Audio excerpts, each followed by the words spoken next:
It began in chaos for them as for us. For them?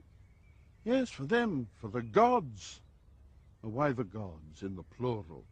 At this late stage in human development, when the concept of morality has encouraged the acceptance of a single God in the majority of existing religions. Good and evil are the polarities of our scale of values, and they hardly admit of intruders into their single combat for our souls. So has the focus sharpened over the centuries, and yet not so fast.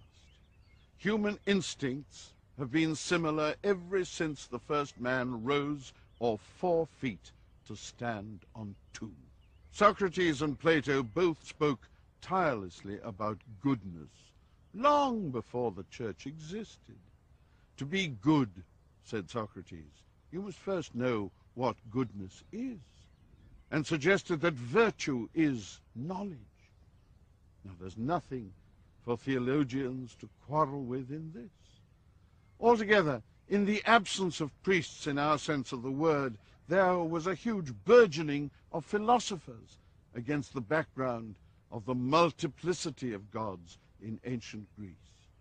Philosophers with the universe as their canvas, and without as yet the worries brought about by the concepts of original sin and the enforced feelings of guilt which have come with monotheism. The gods, in the plural, were entirely free from inhibition, and as a consequence, in the wild abandon of their ways, they have contributed to the world of psychiatry and psychoanalysis in a way impossible for the more constricted piety of Christianity.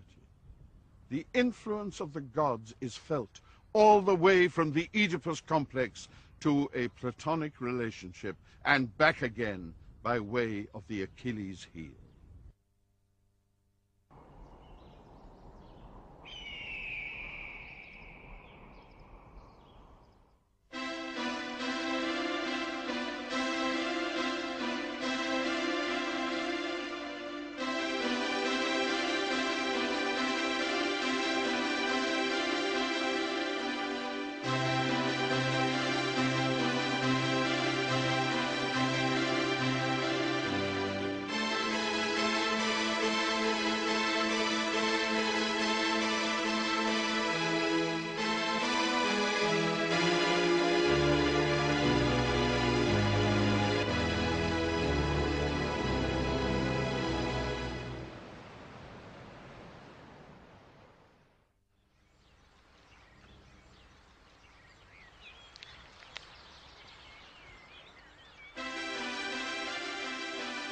The Acropolis in Athens. The temple is the Parthenon, dedicated to Athene, goddess of the city. The ancient Greeks created the gods in their own image, but made them immortal, a natural dream of all creatures sentenced to eventual death at birth. These gods answered questions people could only ask. Who made the world? Is it destined to end one day? Where do souls go in the afterlife? Do they become immortal gods in their own right?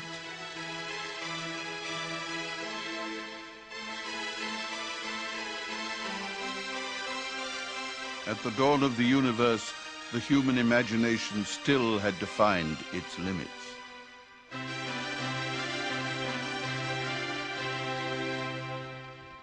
Look at their concept of the creation for a moment. It began in chaos.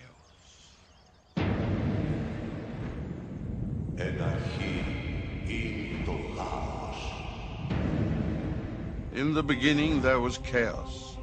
Eurynomé, the goddess of all things, rose naked from the chaos and divided the seas from the sky, set the wind in motion, and released the forces of nature. She then caught the north wind between her hands, and the serpent Ophion emerged. Ophion coiled himself round the goddess Eurynomé, and they mated. Then she assumed the form of a dove and laid the universal egg. At Eurynomie's bidding, Ophion coiled 7 times round this egg until it hatched. Out of the egg tumbled the sun and the moon, the planets, the stars, the earth, all living things. Emerging from chaos at the beginning of time, Gaia, Mother Earth, married her own son Uranus, and they had a fruitful union and created a large family. Unfortunately, they didn't live happily ever after.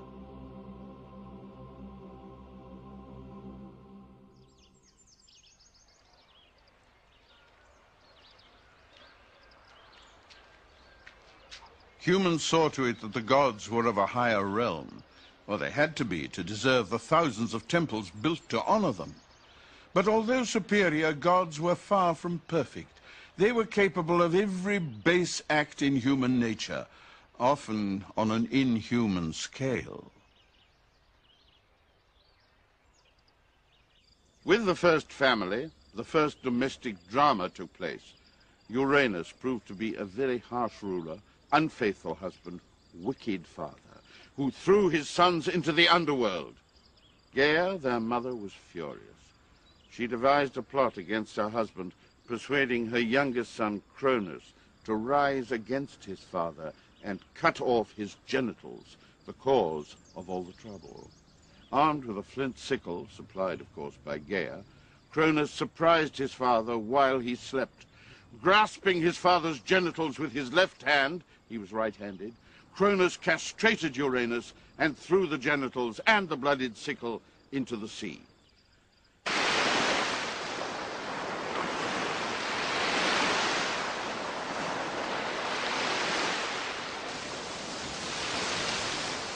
It is nature itself, the raw force of the elements, which play the human imagination like an instrument.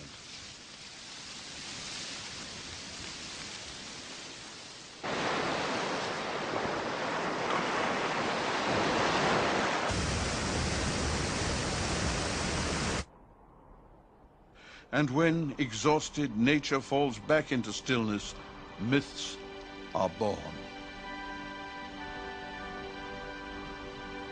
The Greek landscape proved a perfect background to fantasy.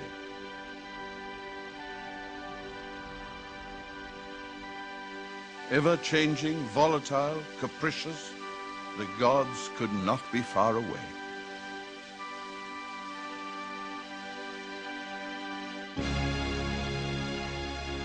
Olympus is the highest mountain in Greece. On the borders of Thessaly and Macedonia, it rises majestic and awesome.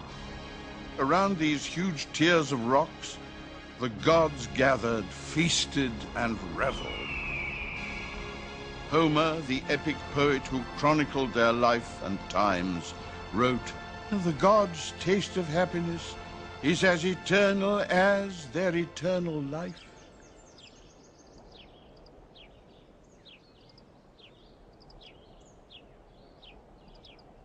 The gods didn't live in isolation on Mount Olympus. Oh no, they were interested in mortals and amused by them. And whenever they felt bored, they invited a selected mortal or two to share their company. In Greek mythology, there are a quite remarkable number of gods and heroes. More than 6,000 names are mentioned in mythology. All this makes it difficult to follow, and certainly it's impossible to memorize all the names. But we do remember some significant personalities: Zeus, Aphrodite, Athene, Artemis, Apollo, Poseidon, Cronus, Ares, the god of war.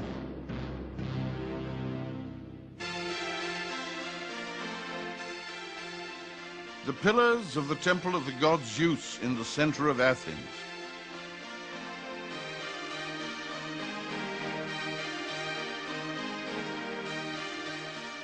Worshipped all over Greece, Zeus was the almighty father of heavens.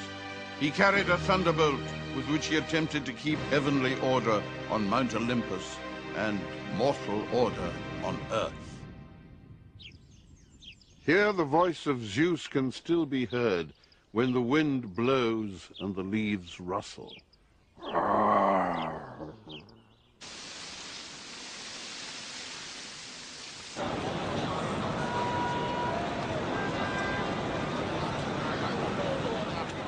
But despite their sleight of hand and their conjuring tricks, the gods have some difficulty in detaching themselves from even the sleaziest side of human nature. Most of them are more than a little selfish, passing vain, unscrupulous in their search for the good life and the even better life, and boorish when they don't get their way. The father of Zeus, Cronus, the notorious mutilator we've already met, took over from Uranus, but turned out to be just as bad a monarch as his father. Cronus married his sister Rhea. She was the only one who'd have him, but she soon discovered he was afflicted with a very bad habit of swallowing his children, because some oracle or other had pronounced that one of them would dethrone him. When Rhea was pregnant with Zeus, she said to Cronus, "I'd like a short trip to Crete for some rest." Yes, good idea, said Cronus, thinking he'd swallow the child when she got back. And she went to Crete, and up in a cave in the Dicte mountain, she gave birth to a son, and then went back home. Her husband said to her, "How was your holiday?" "It went very well, thank you," and handed him a bundle of swaddling clothes in which she had hidden a large stone instead of the baby. And according to habit, Cronus swallowed the bundle, including the stone. In this way, Zeus was saved, enjoyed a happy childhood, and in due course he dethroned his father, who was weighed down with all those stones, establishing his own kingdom, and set free all of his previously swallowed brothers and sisters. A large and happy family was created overnight.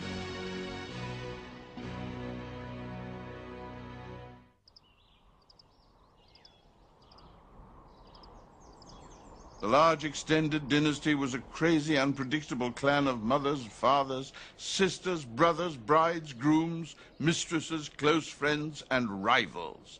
And at the head of the family was Zeus and Hera.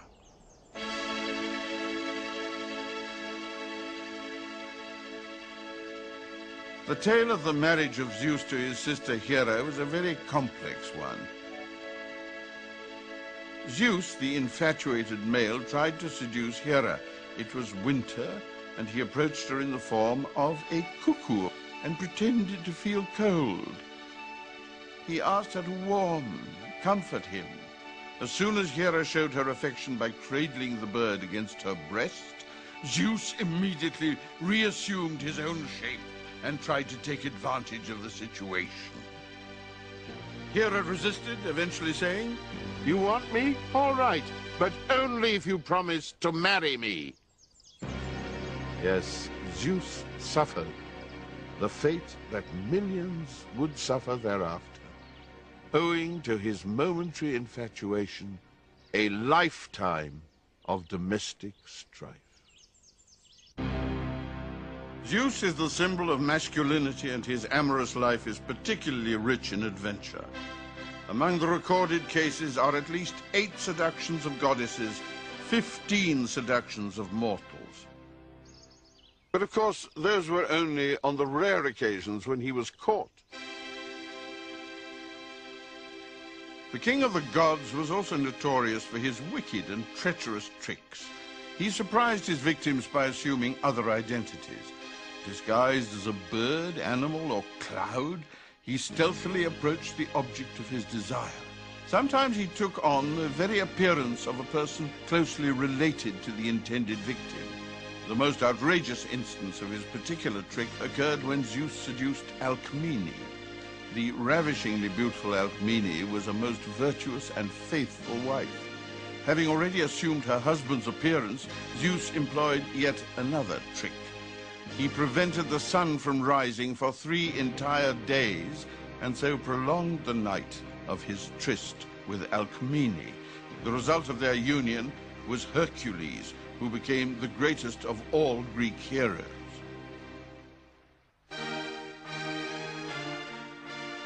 Even though Zeus was the divinity responsible for protecting the sanctity of marriage, this didn't prevent him from having numerous affairs. One was with Leda, wife of the king of Sparta. On this occasion, the god transformed himself into a swan and sought refuge in Leda's arms. Enchanted by its beauty, Leda was full of tenderness and affection. Then, well, of course, the inevitable happened.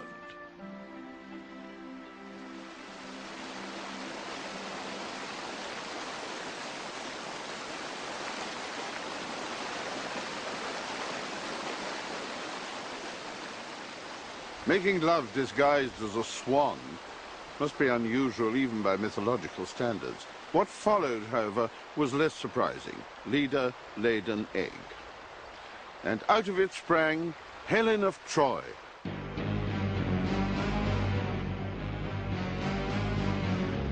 The major political event in Greek mythology is the Trojan War. This famous conflict between Greeks and Trojans is vividly described in Homer's epic poem, the Iliad. 10 years of warfare for the sake of one beautiful woman, kidnapped voluntarily by a playboy prince of his time.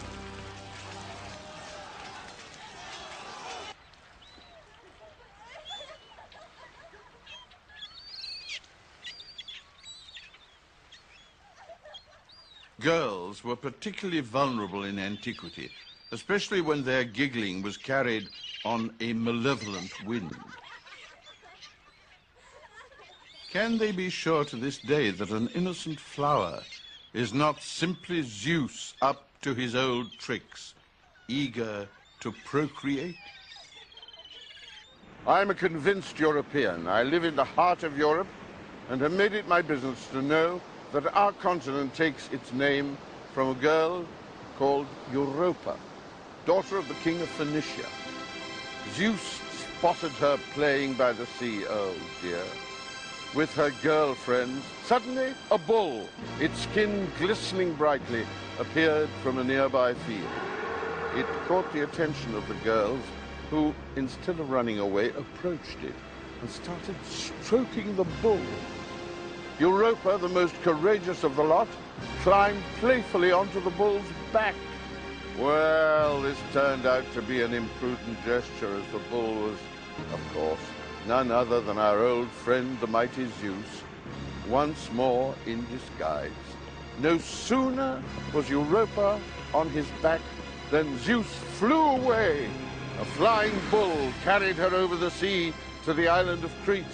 There he seduced her, and from their union a future king was born, King Minos, who gave his name to a remarkable civilization 3,000 years before Christ, the renowned Minoan civilization.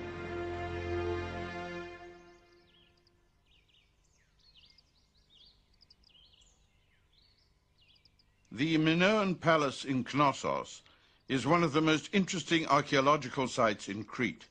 King Minos inherited some distinctive characteristics from his father. He inherited Zeus's wisdom and, naturally, of course, his amorous nature. Minos seduced many women, fathered numerous children, and logically took frequent baths. Now, if the Greeks still maintain their seduction of Europe, well, we have to excuse them. It's a habit they inherited from the gods.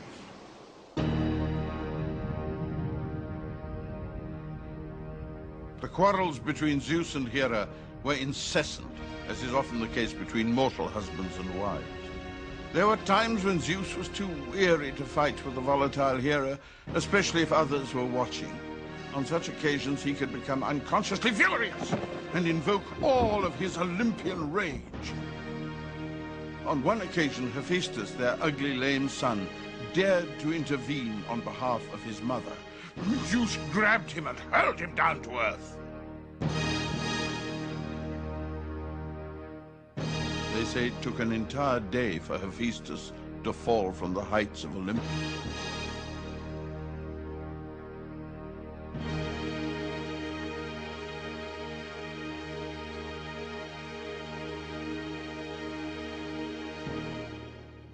But this was an extreme case. Usually Zeus was more subtle in his ways of annoying Hera. He would seek love and affection in the arms of any charming person that happened to be within his vision, and this, no doubt, caused further quarrels between Hera and himself.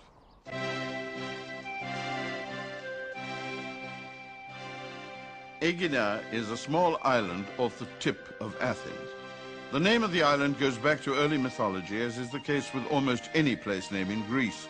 The seas, the islands, gulfs, mountains, lakes, rivers, the cities, every inch of Greek territory has a name deriving from some mythological character or event linking the ancient to the modern world.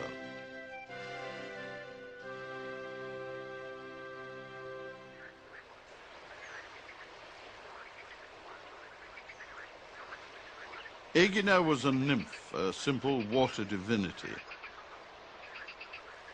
Her father, the river god Asopus, had 20 daughters in all, but Aegina was by far the most beautiful, and as such she was certain to excite Zeus's fancy and sooner or later become his mistress.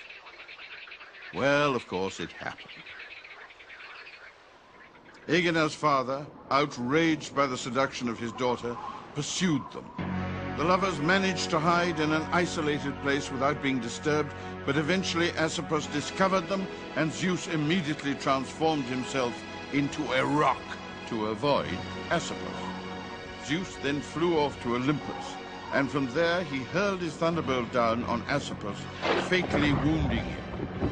And transforming himself into an eagle, gathered up Aegina and flew her to this island, and still in the form of an eagle, made love to her. And to this day, Aegina's presence can be felt here.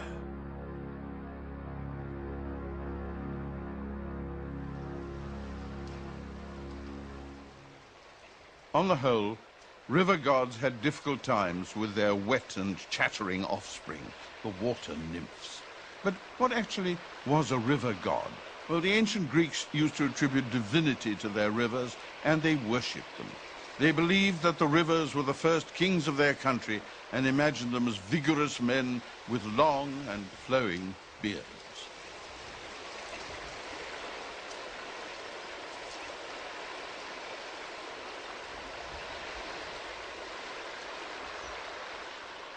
One of the many injustices of Greek mythology is that the victims are always punished and the gods always get off scot-free. But of course it's rather like that in life. Invariably the wife will stand by her husband and forgive him, while her attitude toward the other woman is absolutely merciless. And so it was in the case, the sad case, of Io. Io was a priestess dedicated to serving Hera, and in the course of her duties she excited Zeus's erotic interest. Of course, nearly everything in the landscape aroused his erotic interest. He studied her, she was rather a fair young girl, and he therefore appeared before her subtly in the guise of a cloud. Hera saw Io playing with the cloud and became suspicious. "What in the world are you doing?" Hera asked Io. To distract Hera, Zeus appeared before her as himself and immediately transformed Io into a cow. But Hera wasn't fooled. "Well, it may be only a cow, but it belongs to me now." And she got hold of Argus, a giant, and said to him, "Tie this cow to a tree and make her life very unpleasant." Zeus was horrified about what had happened, and he therefore got hold of Hermes. There was always someone at hand. There was a great interchange of help up there. And Hermes was the messenger of the gods, of course, and very good at burglary and other furtive employments. He was also a very good musician. And he went to Argus and began playing the flute idly in a corner. Argus, incidentally, was a giant with 100 eyes, 50 of which were always open. He was an ideal watch giant. And the flute enchanted him to such an extent that the eyes shut one by one. It was as thrilling as a modern countdown. 97, 98, 99, there goes the last eye, and then, of course, Hermes killed him with a boulder and took Io away and released her. But Io was not to escape so easily. Hera next sent a gadfly to sting the poor cow and pursued her to the ends of the earth. The stinging insect drove poor Io mad. She tried to get rid of it by leaping into the sea, and thus was the Ionian Sea named. Crossing seas and continents, desperately trying to escape her tormentor, she finally arrived in Egypt. And there Zeus caught up with her and restored her to human form. Soon after, she gave birth to a boy, Epaphos, who grew up to become the ruler of Egypt.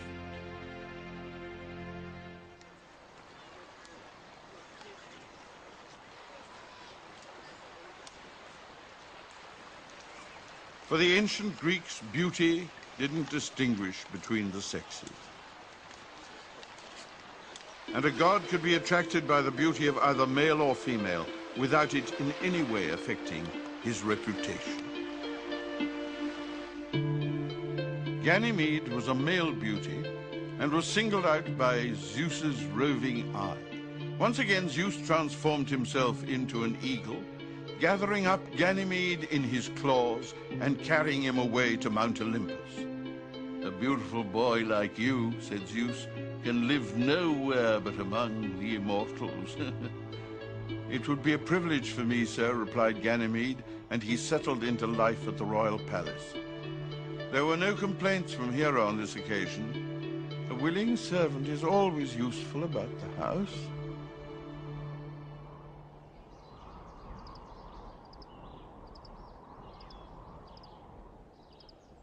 On Mount Olympus, Zeus reigned as undisputed sovereign.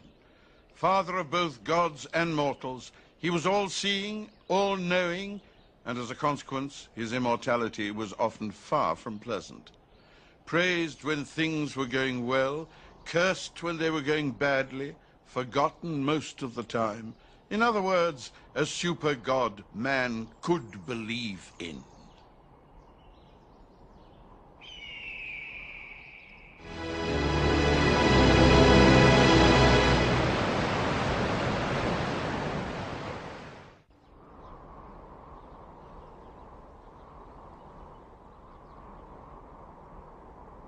This is Pieter Ustinoff reporting on the big event of the day a few centuries ago. The entire Olympian kingdom is enjoying a unique moment of euphoria. Zeus, the mighty father of heaven, has just given birth to a healthy baby girl. He didn't need a nymph for that. He did it all himself. And everyone is congratulating. It wasn't exactly a baby, of course, because this one came into the world fully grown, fully clothed, and fully armed. The very depth of Olympus was shaken, and a terrible roar came out of the earth. Roar, wrote the poet Homer. Undoubtedly, the newborn will join the pantheon of the Olympians. The name of the new goddess is Athene.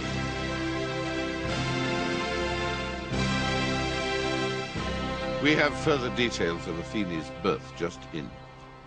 It's said that early this morning, Zeus woke up complaining of a violent headache, celestial migraine. His howling was heard all through the palace, and it was so loud that the whole firmament echoed. Hephaestus, Zeus's lame son, who was by trade a blacksmith, tried to ease the pain by fetching a bronze axe to make a breach in Zeus's skull. From this breach sprang Athene with a mighty shout, and fully armed, of course.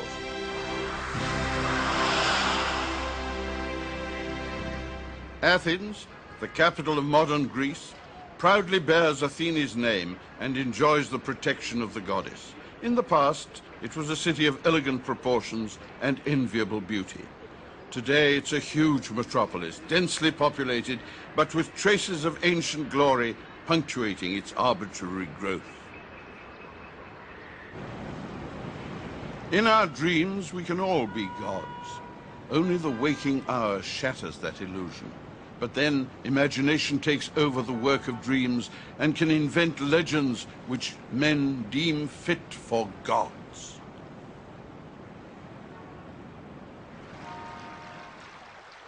A stupendous beauty once rose naked from the Mediterranean Sea.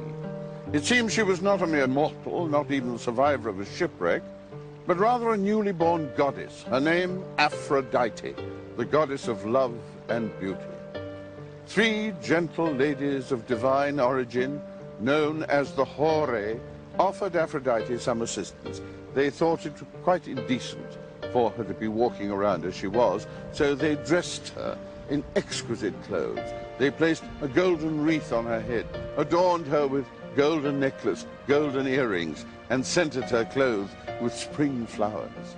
Wherever she walked, so it was rumored, grass and flowers sprang up instantaneously from the ground, while sparrows and doves fluttered above her.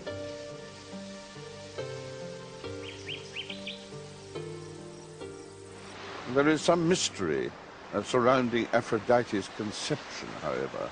We've been told that it started when Cronus cut off his father's genitals and threw them into the sea, and from the foam that surrounded these objects, an unblemished vision of beauty appeared. Aphrodite. She explored the seas and finally beached on the far-off island of Cyprus.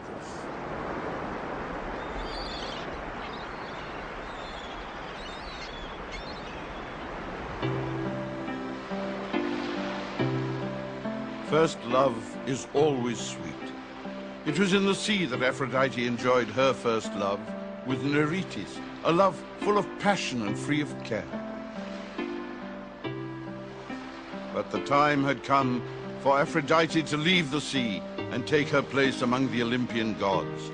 She tried to persuade her beloved Neretes to follow her, but he preferred the sea. So she kissed him goodbye and transformed him into a seashell.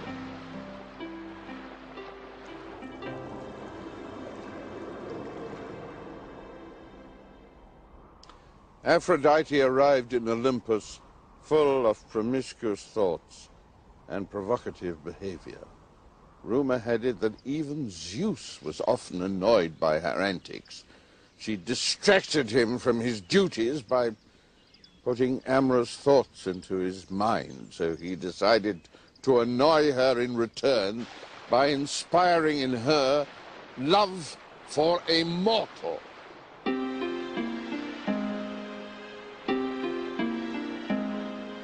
The unlucky mortal to attract Aphrodite's erotic attention was Anchises. He was a handsome young man, the son of a Trojan king, and the story is full of tenderness and passion. Aphrodite felt such love for him that she took special care before meeting Anchises. She bathed, she covered herself with perfume, adorned herself with jewels. She presented herself to him not as a goddess, but as a mortal. She told him she longed to be his wife, and Anchises took her to his room. They spent a wonderful night together.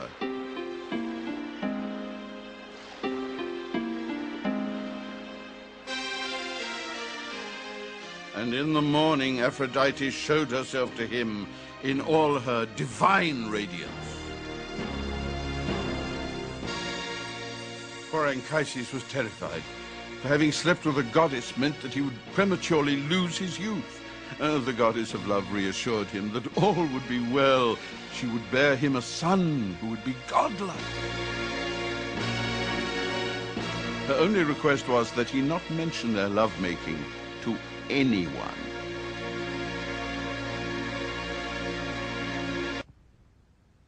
Anchises, however, had a moment of forgetfulness. He and his friends were exchanging jokes about their amorous deeds.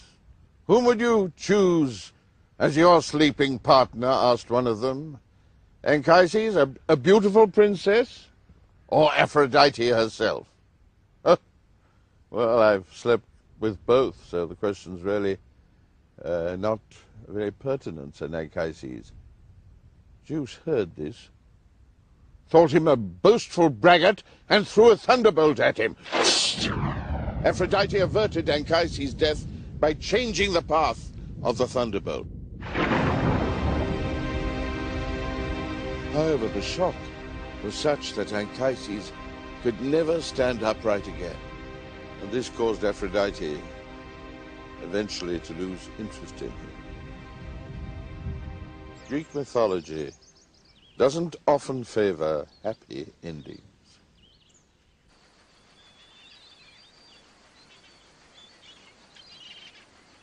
These are the ruins of the old city of Paphos in Cyprus.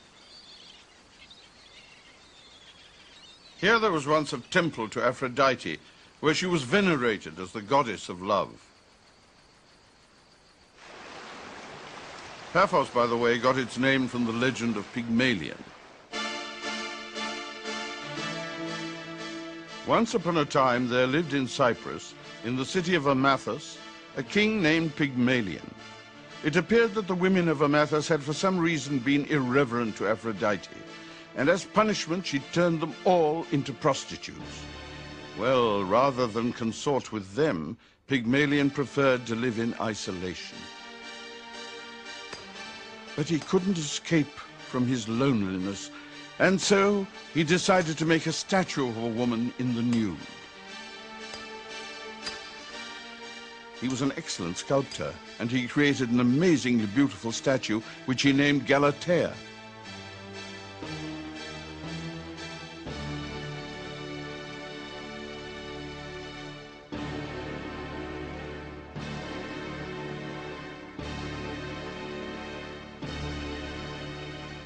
Predictably, he fell in love with his statue and started talking to her and even cooking for her. Fearing Pygmalion was going mad, Aphrodite decided to breathe life into the statue. Of course, there were some malicious tongues which said that Aphrodite presented herself to Pygmalion in the disguise of a statue so that she herself might enjoy love with a man who hadn't been near a woman for years.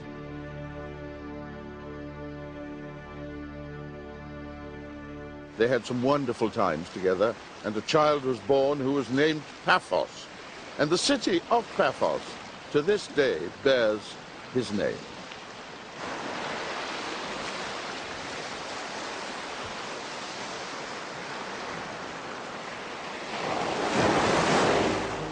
All the gods were infatuated by Aphrodite's beauty, provoking resentment and jealousy among their wives and mistresses. The first beauty contest was bound to end in tragedy.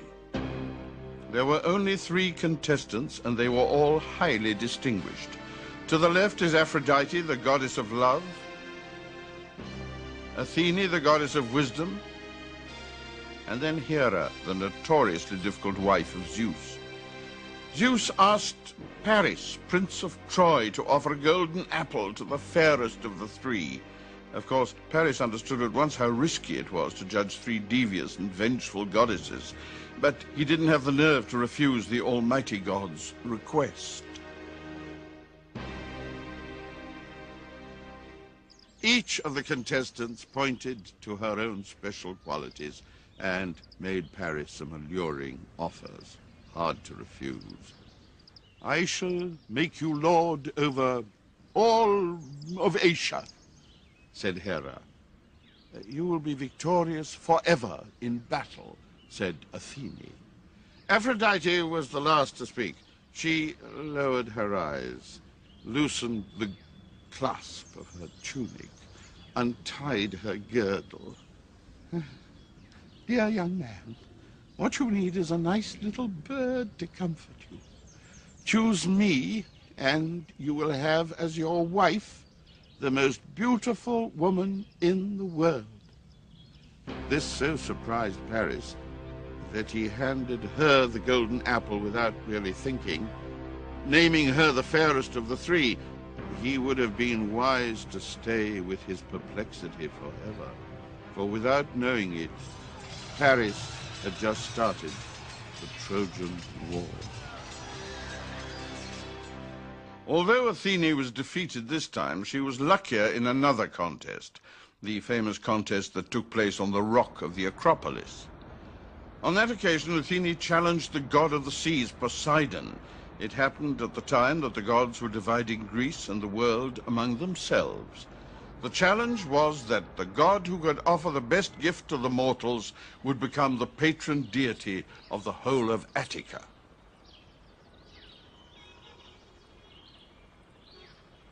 Poseidon stood on this spot and struck the earth with his trident. A magnificent horse sprung out of the earth and began neighing immediately. "Oh, that's a nice trick," said Athene. She struck the earth in her turn, and an olive tree grew instantly. Athene won. Her gift was judged to be the more valuable. Poseidon left red-faced, and Athene remained to preside over Attica.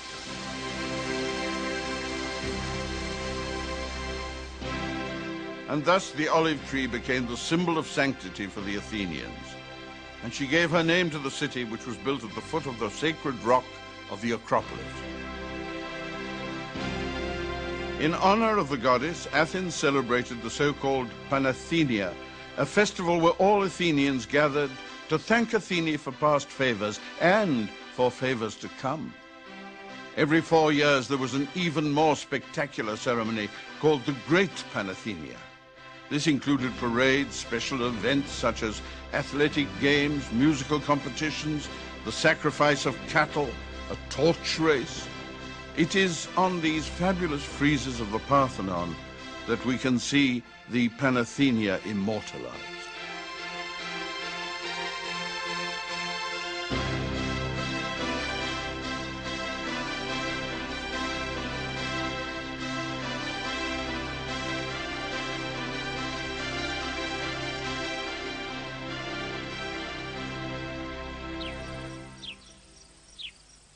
While Athene was worshipped in Attica, in the nearby city of Corinth, Aphrodite was also honored. As Homer said, "She was the one who gave birth to sweet desire among the gods, and held in bondage all the races of mortals, and the birds, and all the animals, and the monsters of the seas." In the cypress groves of Corinth, over 200 heterae, though women of pleasure and easy love, worked feverishly providing for the needs of foreign visitors. The money they earned went towards the maintenance of Aphrodite's temple. She was their patron, or rather their matron goddess. Aphrodite, however, was not only the goddess of illegitimate love, she was also a married woman.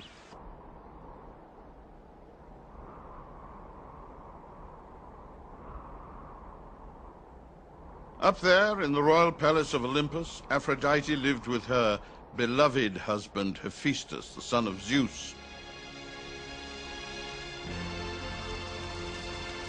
Their marriage had received Zeus's consent upon receipt of numerous gifts.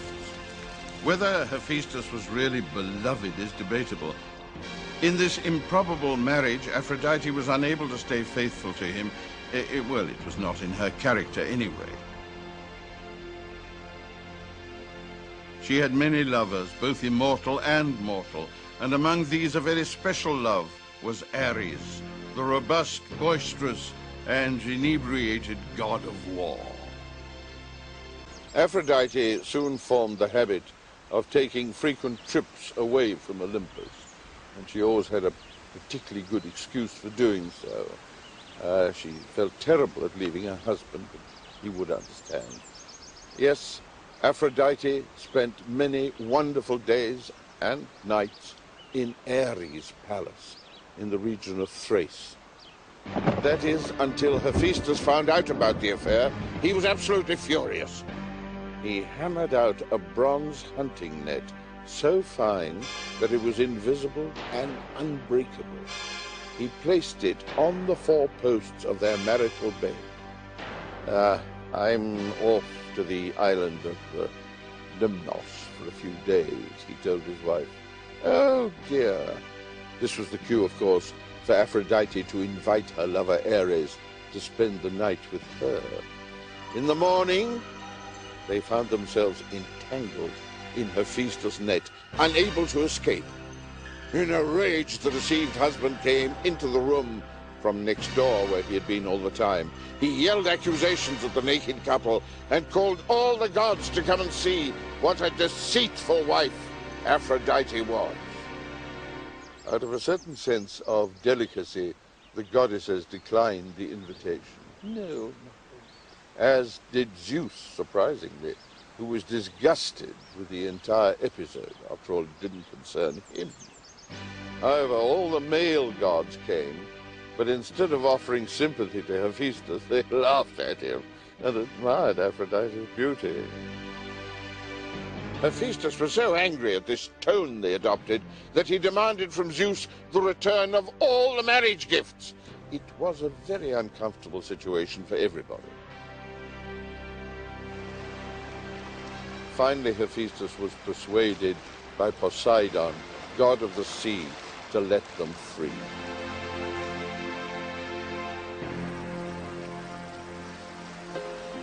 Aphrodite went back to Cyprus, and there, bathing in the sea, she regained her virginity.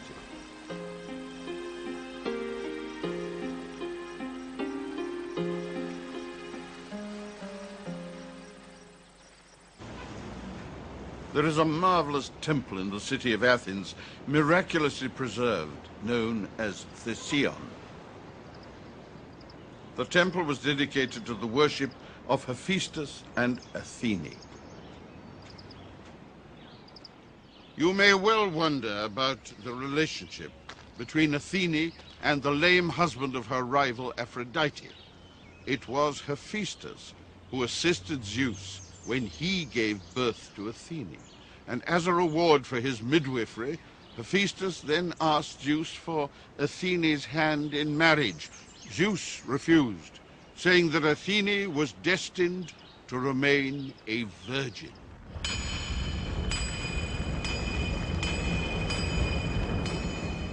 There are other links between the two deities. Hephaestus was the master blacksmith who taught men engineering skill.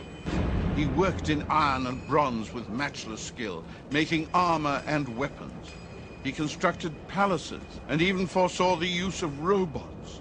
They say that he made mechanical women out of gold to assist him in his workshop. As for Athene, she invented the chariot, the horse bridle, the potter's wheel, the plow, and the flute. All of Aphrodite's talents, on the other hand, were devoted exclusively to the pursuit of love. The love of Aphrodite for Adonis has been a favorite theme for poets and artists. Even at birth, Adonis was a beauty.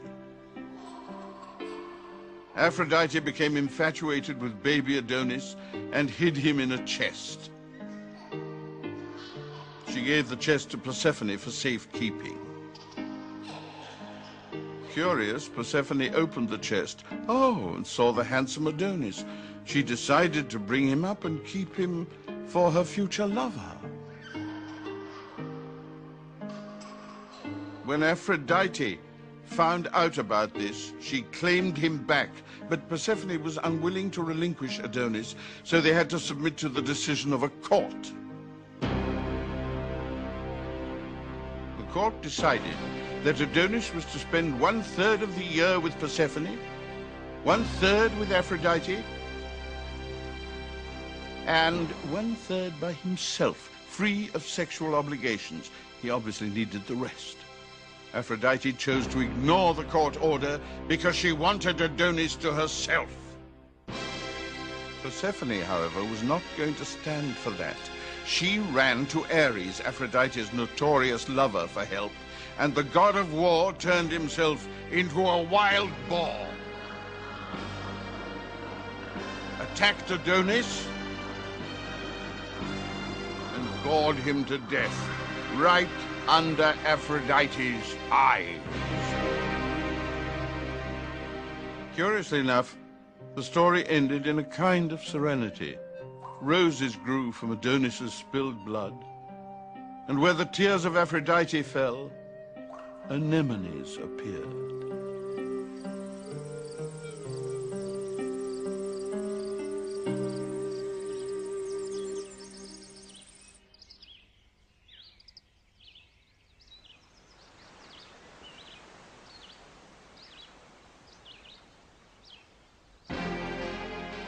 When Aphrodite promised Paris he would marry the most beautiful woman on earth, she couldn't have foreseen what was to follow.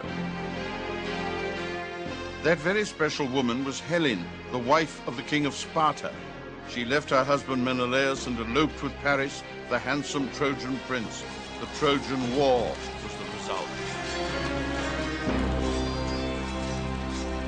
Naturally, Aphrodite couldn't possibly stay out of the fray. Paris was her favorite prince.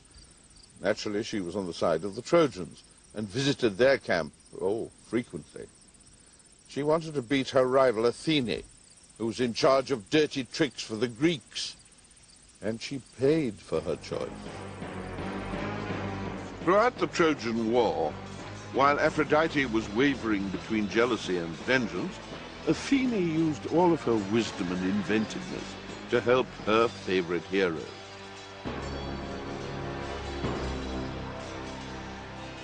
Seeing the Trojans in danger, Aphrodite entered the battle and was even wounded by a Greek warrior. Well, she hastily retreated to Olympus, and Athene ran to Zeus and mocked her lack of courage. Zeus called Aphrodite to him, smiled and said, "You, my child, were not meant to concern yourself with matters of war. Go, attend to the sweet tasks of love." This was not the last time he would be obliged to mediate between Athene, goddess of wisdom, and Aphrodite, goddess of love.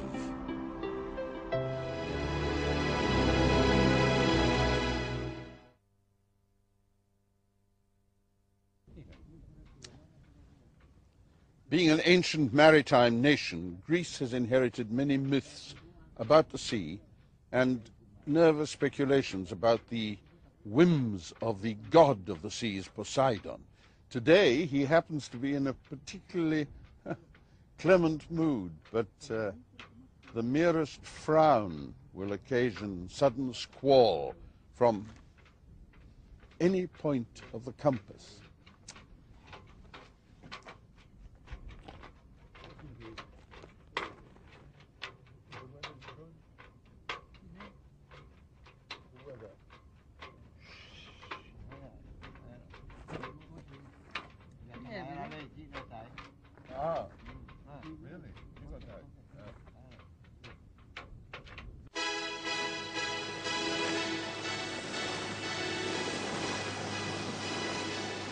The links between religion and superstition are as intertwined as those between faith and doubt, or indeed between good and evil. The sea, covering more of the globe's surface than land, has a quite spectacular repertory of myths of its own. Myths which lead to both superstition and, or belief.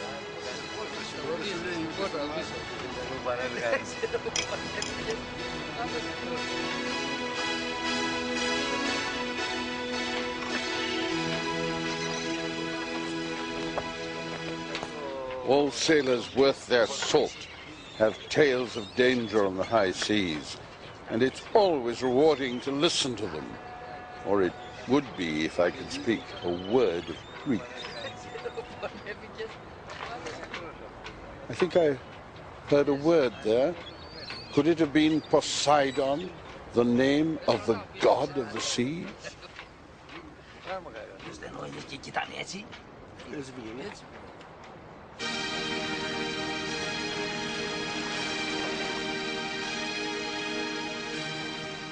Before embarking on a sea journey, the Greeks prayed to Poseidon and promised to make offerings to him upon their safe return. Fishermen prayed that he protect their nets from being torn by bigger fish. In turn, they offered Poseidon the first fish they caught.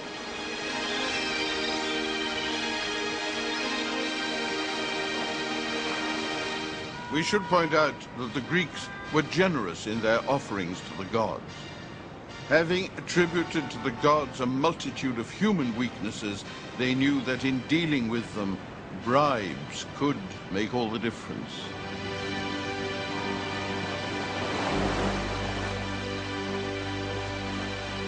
Poseidon is of great importance to Greek history. The Athenians attributed to him their naval victory over the Persians. They called him the Savior.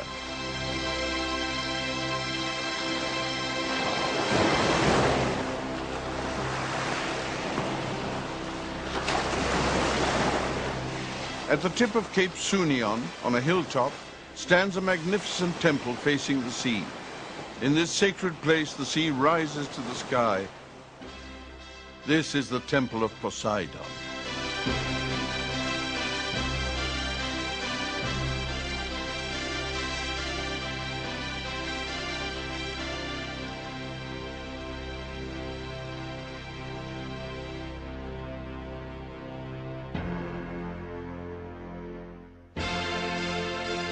It is believed that his mother Rhea saved Poseidon from his father's wrath. Cronus, as you may remember, was in the rather unpleasant habit of swallowing his children. And being a concerned mother, Rhea tricked Cronus and saved Poseidon by giving Cronus a foal to swallow instead of the newborn child. She hid Poseidon in the midst of a flock of sheep and entrusted his upbringing to the Telchines. According to mythology, these Telchines were the first inhabitants of the island of Rhodes. It was from them that Poseidon received the trident, his emblem and symbol. While he was staying with the Telchines, Poseidon fell in love with their sister, Alia. The two were wonderfully matched. They had an affair, and Alia bore Poseidon 6 sons and 1 daughter. Her name was Rhodos, after whom the island of Rhodes was named.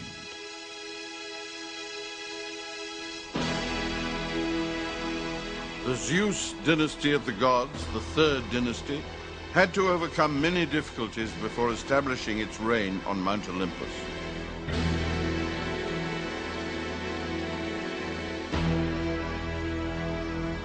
The greatest of these was the fight against the terrible giants and titans. In truth, it was a violent struggle against the evil forces of nature. When Zeus fought the titans and giants, Poseidon fought at his side and killed them by hurling his trident at them. The 3 brothers, Zeus with his thunderbolt, Poseidon with his trident, and Hades with his helmet, ultimately triumphed in this struggle. Poseidon set free the Cyclops. The Cyclops were storm genies.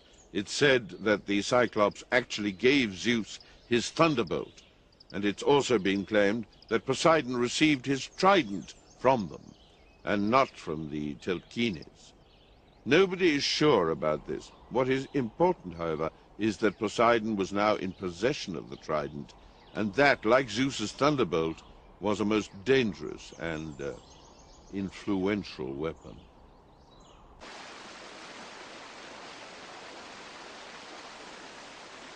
When the ancient Greeks saw fantastic shapes in the rocks along the shore, created by erosion or the impact of the sea, they claimed to recognize the marks of the powerful trident.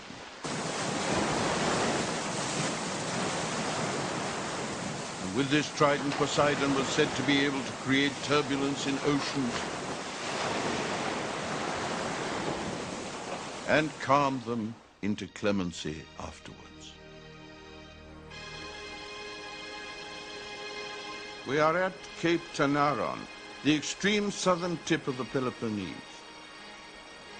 All along the shoreline of Greece, Poseidon was worshipped. According to the ancients, even the mainland was merely a vast island floating on the sea. It's all the result of imagination in those who made up the myths. The breakers by a rocky shore are merely wild horses shaking their manes of white foam. Poseidon scudded over the rebellious water in golden armor, his chariot pulled by two of them.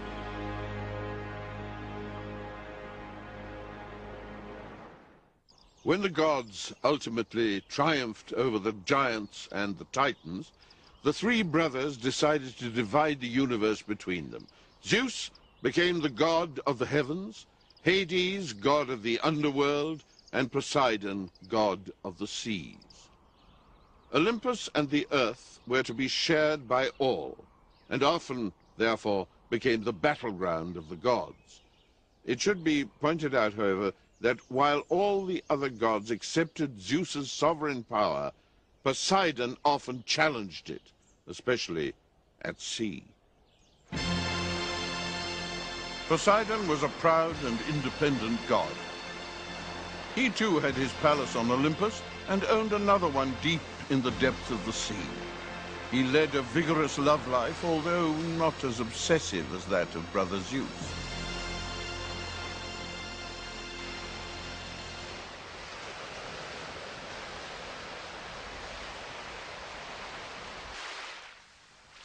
Amphitrite was a Nereid. A Nereid is a beautiful creature of the sea, a woman-like deity. One day, as Poseidon was passing the island of Naxos, he saw Amphitrite playing with her friends. When the god approached her, she could only giggle, oh, these Greek girls. And when he proposed marriage, she stopped giggling, ran away, went into hiding. Poseidon found out where she was and sent Delphinus, a dolphin-like deity, to ask her to reconsider. Delphinos turned out to be a very good matchmaker indeed, and the marriage was quickly arranged. And to show his gratitude, Poseidon placed Delphinos in the heavens, high among the stars, yet another constellation, today known as the Dolphin.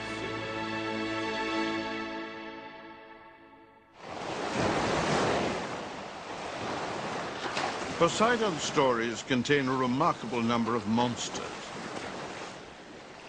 Occasionally he is their father, the result of unfortunate unions. Such an example was the cyclop Polyphemus. Among Poseidon's offspring, there were many other monstrous creatures wandering around the mythological seas.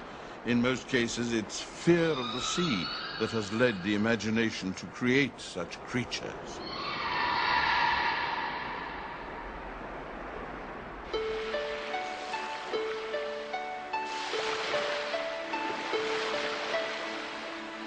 There are, however, moments of calm.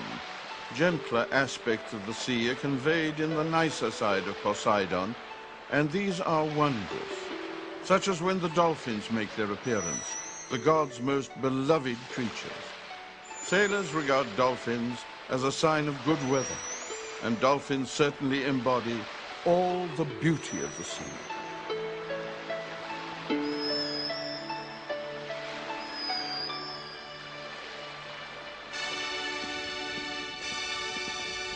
When Poseidon was born, Rhea presented a foal to her husband instead of the newborn child. Thus, beginning with his birth, horses are mentioned in almost all of the myths related to him.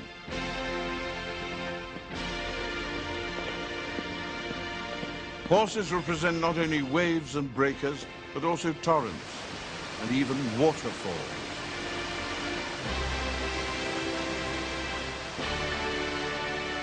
Intimately entwined with the symbolism of the horse is Poseidon's amorous adventure with Demeter. Demeter's daughter, Persephone, had recently been kidnapped, and in great anguish Demeter was searching for her. And during this time, Demeter was unlucky enough to bump into Poseidon, who became enraptured by her. She tried to avoid his amorous advances, but he was a very persistent fellow, especially underwater. She then had the bright idea of turning herself into a mare. As it turned out, this wasn't such a bright idea after all.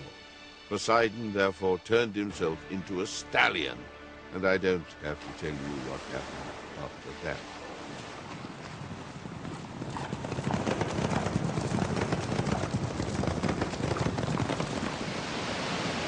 One was a lovely daughter, the other a son named Orion, who was slightly more equine than his sister.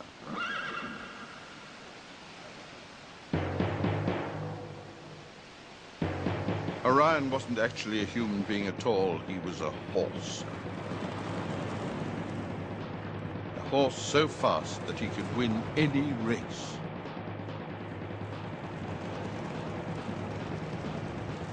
Most important, though, was that Orion possessed a rational faculty. He could even speak Greek, which unfortunately I can't, and nor can many horses.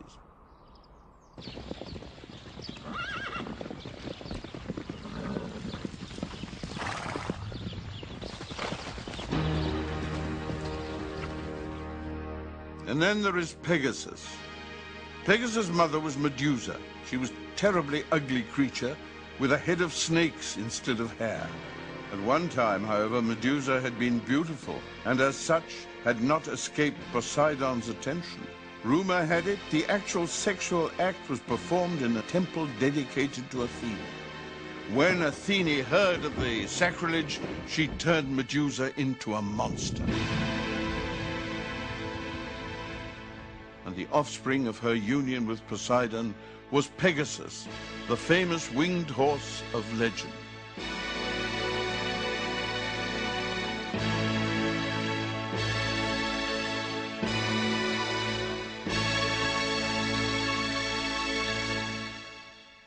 Homer calls Enipeus the most handsome river in the world. Tyro, a lovely mortal girl, spent much of her time walking along its banks, daydreaming.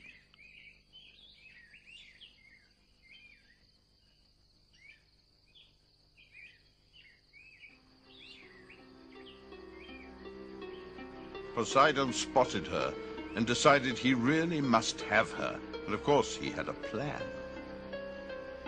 He emerged out of the water where the river meets the sea and turned himself into the water deity Enipeus.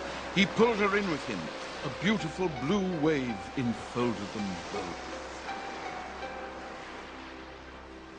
Homer describes the scene rather charmingly. Poseidon unfastened the girl's girdle of chastity and spread sweet sleep around her. He satisfied his desires, and clasping her arm, he said, "Woman, be joyous that I have made love to you. The love of the gods is never without fruit. Within the year you shall bear 2 beautiful children. Nurture them and bring them up wisely. Now go home and never again mention my name. For I am, dare I mention it, the mighty god Poseidon." Poseidon's offspring, if they were not horses or monsters, were giants. These fellows were wicked and capricious. They were scattered all over the Mediterranean, usually meeting violent ends. An example, the twin giants Otus and Ephialtes. At the age of 9, each was 9 fathoms high and 9 cubits broad.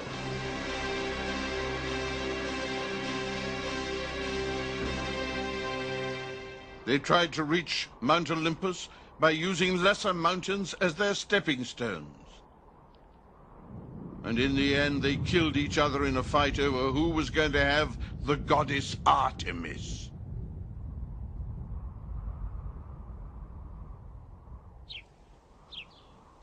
To show how truly dreadful Poseidon's sons could be, we have the story of Antaeus, another monstrous creature. He was the child of Poseidon and Gaia, Mother Earth. Well, nobody would expect anything normal to come out of that union. And thus the giant Antaeus was born. Antaeus managed to become king of Libya. Yes, he was vicious and he was quarrelsome, especially with foreign visitors. He ended all his speeches with the line, "All right then, come and fight me." Not that he was as brave as all that. In fact, he had his mother's support. Gaia had given Antaeus the power to absorb strength from her so long as his feet were touching the ground. Antaeus was almost always victorious and invariably killed his victims. They say that he decorated Poseidon's temple with the skulls of those victims. According to another source, he built the entire temple out of his victims' bones. Brave Hercules put an end to this particular horror story. He knew, of course, the secret of Antaeus' strength. He engaged the giant in a fight, and at the right moment, he lifted Antaeus from the ground and quickly strangled him, thus ridding the world forever of this particular horror. Of course, there are others. Poseidon was a handsome and virile god, but Zeus set a pretty high standard in subterfuge, and with that kind of rival, Poseidon was often forced into unnecessary complication. The affair with Aphrodite goes back to the notorious incident of her adultery with Ares. You may recall the scene. The two lovers trapped naked in an invisible net, and Hephaestus, Aphrodite's husband, summoning all the gods to take a good look at the shameful couple. Hephaestus demanded his marriage gifts back, but neither Zeus nor Ares were willing to comply. It was Poseidon who finally intervened. He offered to take upon himself the responsibility for the debt. In his foxy mind, he thought this was an ideal opportunity to win Aphrodite's favor. And he was right. She felt much obliged and willingly surrendered to him.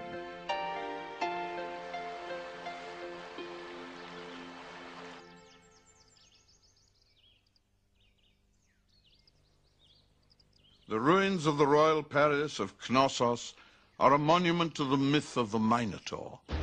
This creature, with a bull's head and a man's body, combining the disadvantages of both, was the result of Poseidon's punishment of King Minos. Minos, yet another son of Zeus, was challenged by the people of Crete to produce a sign as evidence that he was really the one chosen by the gods to reign over them. Minos prayed for Poseidon's help.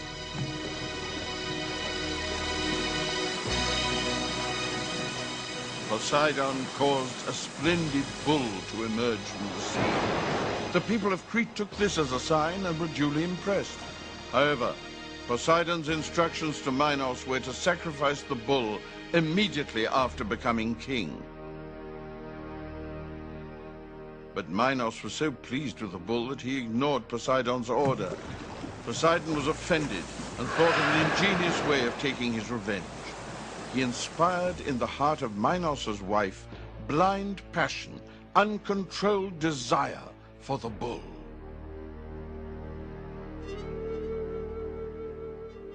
Even by mythological standards, it was quite unusual for a lady to propose to a bull. In a desperate state, Minos' wife consulted Daedalus, a skilled craftsman who promised to help her. He built a wooden cow with hollow insides, and Minos' wife concealed herself in the hollow.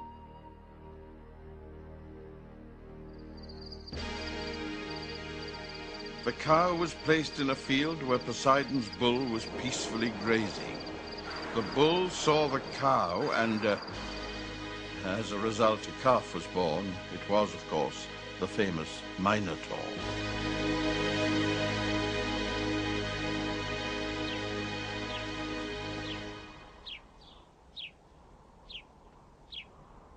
In and around Corinth, Poseidon is one of the oldest deities worshipped. According to one myth, he was once challenged by Helios, the sun god, for supremacy over the region. In the contest, a compromise was reached. Helios took over the hill named Acrocorinthus that overlooks the city of Corinth. Poseidon took possession of the isthmus and the adjoining shores. It was along these shores that the ancient Greeks celebrated the Isthmia, an annual festival of athletic, musical, and artistic events. Among them, horse racing was the most celebrated.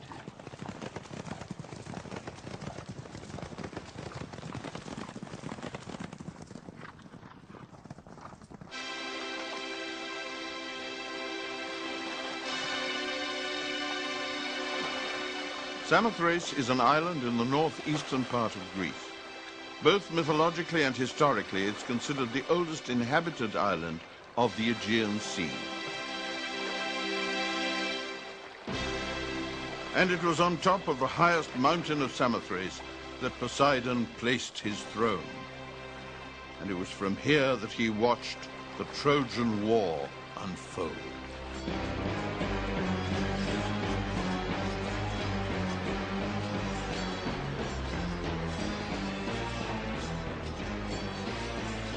Poseidon had several motives for siding with the Greeks.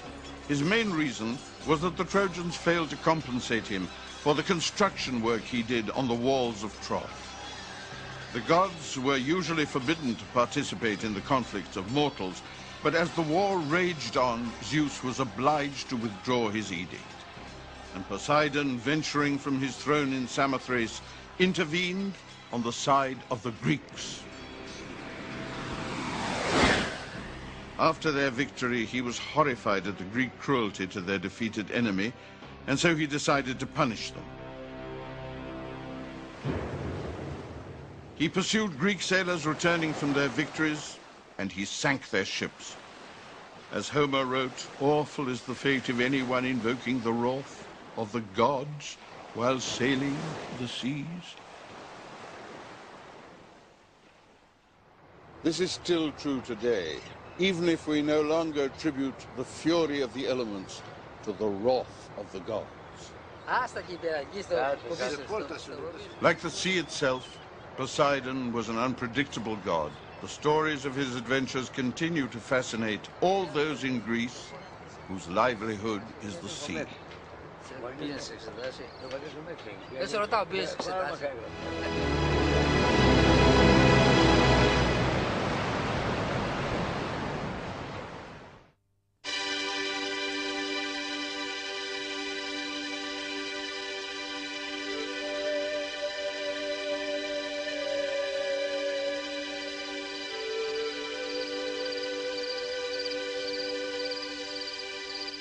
A green corn sprout, a tiny sign of life, little miracle. And it is from a shoot like this that the whole of mythology begins.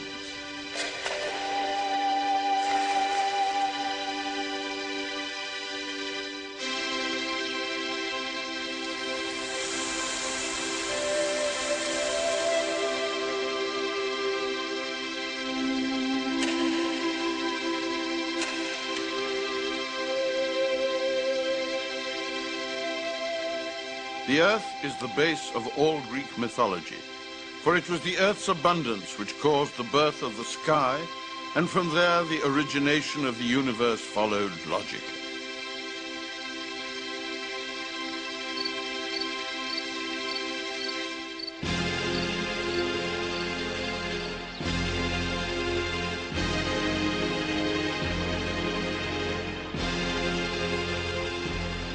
Here in Eleusis, only 20 kilometers from Athens, stands one of the oldest sanctuaries dedicated to Demeter, the goddess of the cornfield. And it was here that were conceived many myths concerning the goddess, who was also revered as the goddess of fruits and abundance of the field.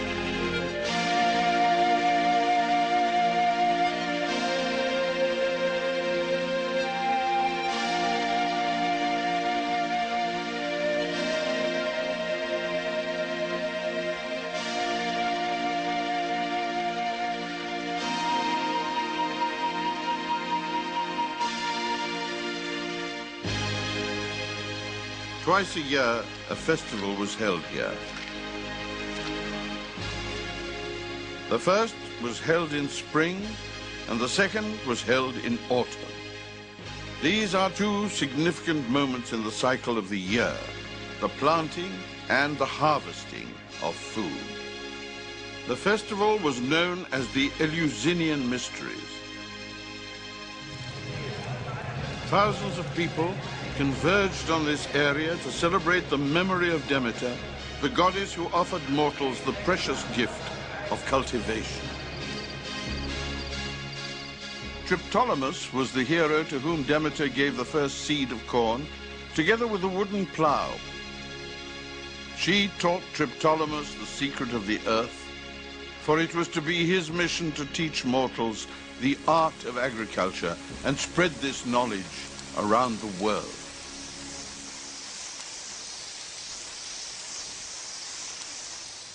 The vast plains of Thessaly. The cultivation of wheat has been practiced here from the beginning of time. A famous king, Deucalion, ruled over these riches eons ago. His wife, Pyrrha, embodied the spirit of Demeter, becoming known as the Queen of the Harvest. It stands to reason that both identified with their subjects and were popular.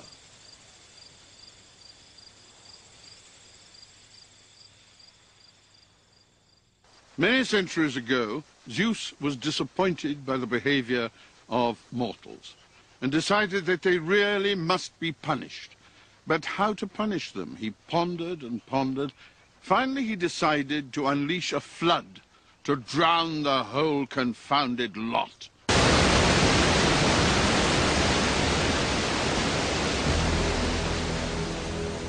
Deucalion was warned about the coming deluge. He quickly built an ark. He took his wife Pyrrha, and they sat in the ark and waited. Soon it started to rain, and then it really rained. And after it rained again, until the earth was entirely covered by water. It's the same story as that of Noah's ark. Deucalion's ark floated over the waters for 9 days and 9 nights. We don't know whether he met Noah on the way or not. But eventually Deucalion's ark came to rest on the top of Mount Parnassus, and Noah's on the top of Mount Ararat, out of shouting distance.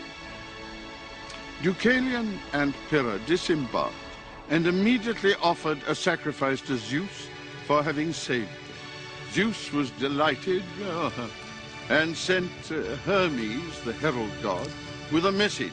Tell me what you want and it'll be immediately granted. Well, we are rather lonely, they replied.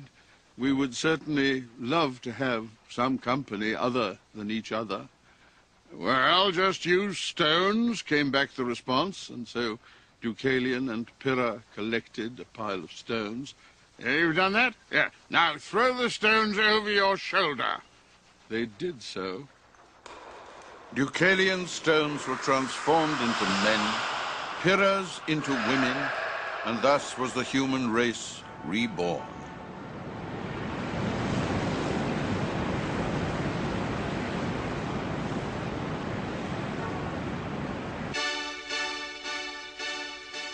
It was her friendly nature which made Demeter so vulnerable to the advances of more unscrupulous gods. Spring was in the air, Demeter was young in immortal terms, and had not yet been exposed to delusion.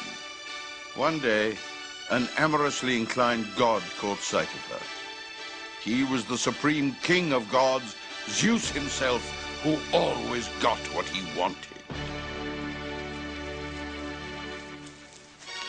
Frightened by his advances, Demeter started to run away, but then decided it might be better to change herself into a cow. But Zeus, as always, was one step ahead. He turned himself into a bull. He knew that only a bull could detect the difference between one cow and another in a herd.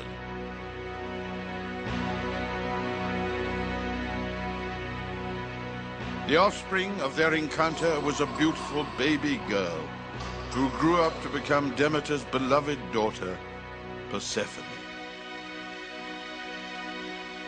As the goddess of motherhood, Demeter's maternal instinct was second to none, and her affection for her daughter knew no limits. Up on Mount Olympus, the children of Cronus represent the third dynasty of the gods. All of them have splendid palaces and travel frequently between heaven and earth. Hades, with his brothers Zeus and Poseidon, was the third of the leaders of the gods, but was rarely seen on Olympus. Hades was quite a mysterious god, for he was the master of the underworld. He reigned among the dead in eternal darkness, and his mood was, understandably, lonely and gloomy.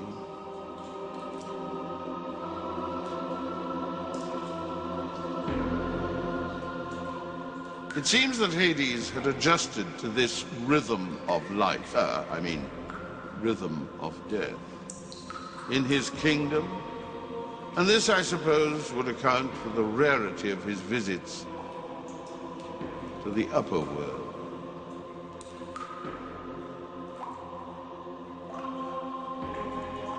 There was never any certainty about Hades' whereabouts, for he possessed an extremely powerful method of making himself invisible whenever he wished, a magic helmet given him by the Cyclops.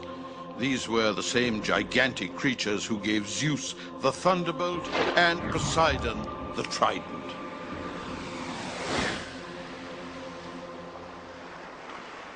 There are supposed to be various secret entrances to the underworld.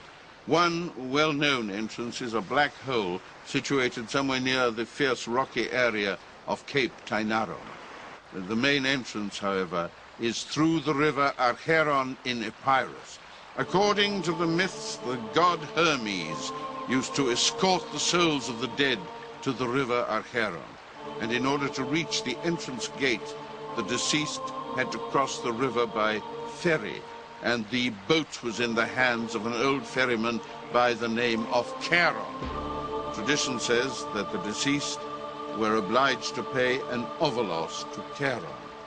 The ovolos was the coin of least value in ancient Greece and was placed in the mouth of the dead.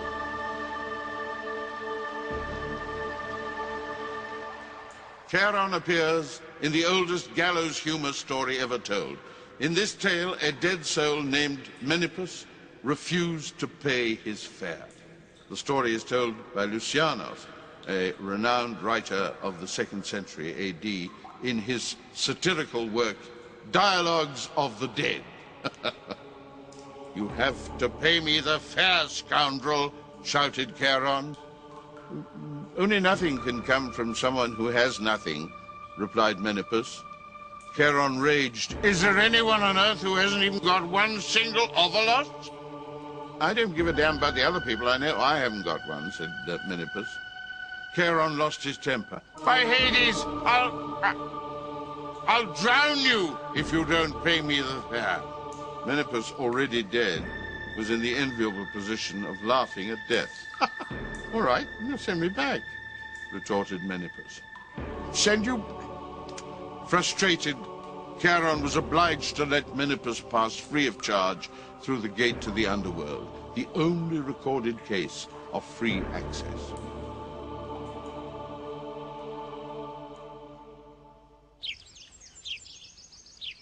There are very few recorded cases of Hades visiting the earth. One of these had a very upsetting consequence for Demeter and for her daughter Persephone. Persephone leaned down to pick a beautiful jonquil, which had been placed there cunningly by Gaia, the Earth Mother. It was, in a way, a family conspiracy. Gaia was Hades' grandmother, and even Zeus was party to this plot.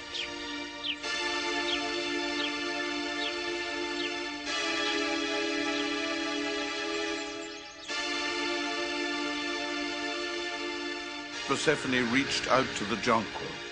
It was a signal. In that instant, the earth split open, and out of the abyss galloped Hades. Reaching down, he seized Persephone, seated her in his golden chariot, and thundered away, taking her to his kingdom of the underworld.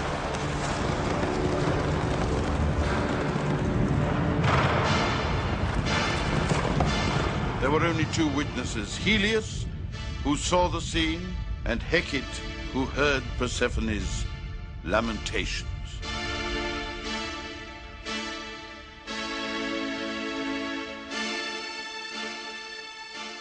Demeter was overcome with sorrow.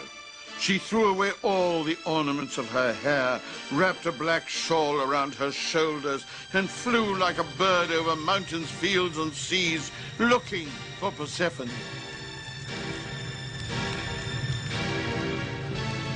For 9 days and 9 nights, holding 2 flaming torches, she wandered the universe. She neither ate nor drank. Finally, she met up with Hecate. Hecate had heard Persephone crying when she was being carried away by Hades. I heard Persephone's voice, but I didn't see her, and that's the truth, said Hecate. Hecate offered to escort Demeter to Helios, the sun, who knows all the secrets of gods and men. And so Demeter and Hecate, their torches alight, fled to Helios. Helios is the Greek name for the sun, the giver of light on earth, the illuminator. He drags the misdeeds of both mortals and immortals out of the shelter of darkness. Demeter asked Helios about her daughter. Zeus himself, the father of the gods, is responsible for your daughter's abduction, said Helios. He gave Hades permission to kidnap Persephone and to make her his wife. Helios described how Hades had taken Persephone to his chariot and carried her away to his kingdom of darkness, ignoring her cries. But Demeter, cease to mourn, said Helios. Your brother Hades has now become your son-in-law. He is not a god to be scorned. 1/3 of the world belongs to him. He's a king, and your daughter will now be queen of his kingdom. Oh, who cares about your wretched monarchs, said Demeter furiously. I want my daughter back. That's that.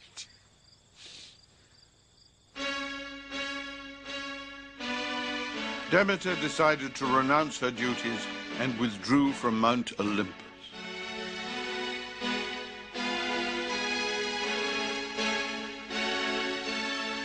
She was so sad and desperate, she neglected her beauty and her godly demeanor. She began to look like an old woman, so much so that nobody recognized her anymore. As a peasant among peasants, she wandered in search of her daughter.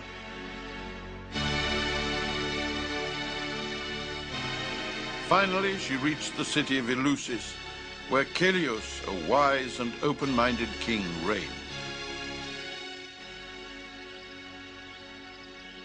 The wretched Demeter sat dejected on a sidewalk under an olive tree near the well of the virgins. The king's daughters came here to fetch water for the palace. When they saw Demeter, they said, why don't you come with us? You'll feel at home in the palace. You'll feel young again. They never suspected she was a goddess. She told them she was a victim of pirates who had abducted her from Crete. The daughters asked the queen to hire the old woman as a nanny for their baby brother. When Demeter entered the queen's chamber, a divine light spread around her. Fear and trembling overwhelmed the queen, who stood up and immediately offered Demeter her throne to sit on. Demeter rejected the offered throne. No, thank you very much, but accepted the post of nanny to the baby prince Demophon. The goddess took him into her immortal arms, nurtured him, and treated him like a god. It's not that surprising that mother who has just lost her only child turns out to be the best of all nannies. At night, she held the baby over the fire in order to burn his mortality away, for she had decided to bestow immortality on him. Fire is sacred in Greek mythology. Originally, only gods could use its magical powers. Prometheus, the Titan, stole fire from the gods and gave it to the mortals, a crime for which he was severely punished. The queen passed her baby's room one night. She saw Demeter holding the child over the fire. She cried out in terror. Demeter was annoyed. All right. You mortals are so unwise. You can foresee neither what's good nor what's bad. You act foolishly and you bring upon yourself immeasurable trouble. The queen was stupefied. I do?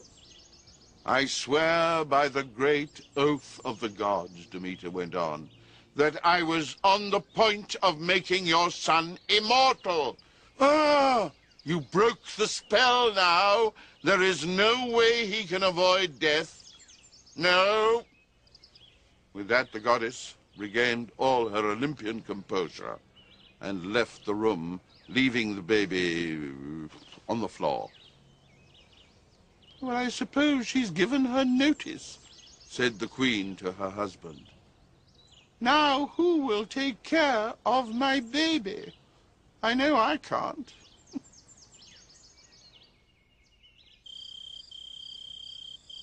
But Demeter was still obsessed with her grief over Persephone. She wept and could think of nothing but the loss of her daughter. And in the end, all this grieving was not very much help. So Demeter decided to take action.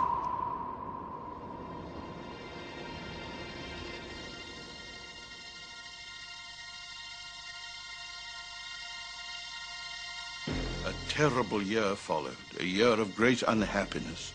Seeds didn't grow. In vain the farmers plowed their fields. The whole world edged towards destruction.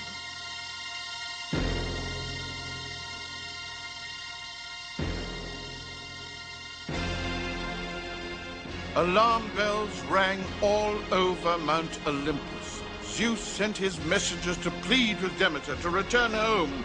The other gods tried to persuade her as well, but it was all in vain. Demeter was not going to return to Olympus, and neither would she let the earth bear fruit unless she first saw her daughter.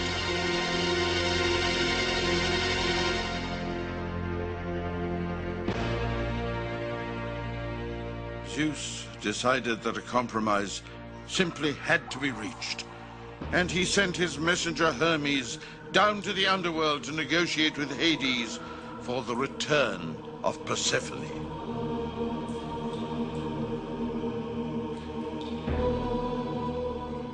Hermes delivered Zeus's ultimatum. Return Persephone to Demeter, or we are all doomed.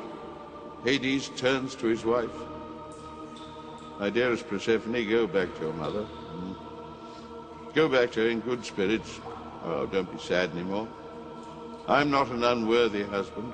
Please remember that you will always be honored here, and you will receive great offerings and sacrifices. And whoever doesn't believe this will be eternally punished. It was a nice speech, but beware, an evil plot has taken shape in Hades' mind.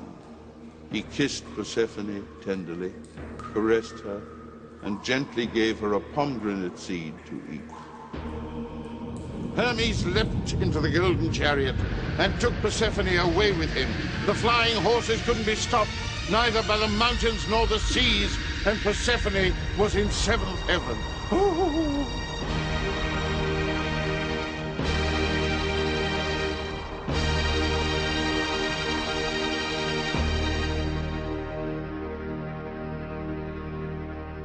When Persephone arrived in Eleusis, Demeter was in her temple. They fell into each other's arms. When the first emotional moments have passed, mother and daughter sat down to talk. They had many things to say to each other after such a long separation. Suddenly Demeter asked, "Oh, I hope Hades didn't give you anything to eat before leaving." "Eat? No, nothing. Oh, except, yes, just one pomegranate seed." Demeter turned white with terror.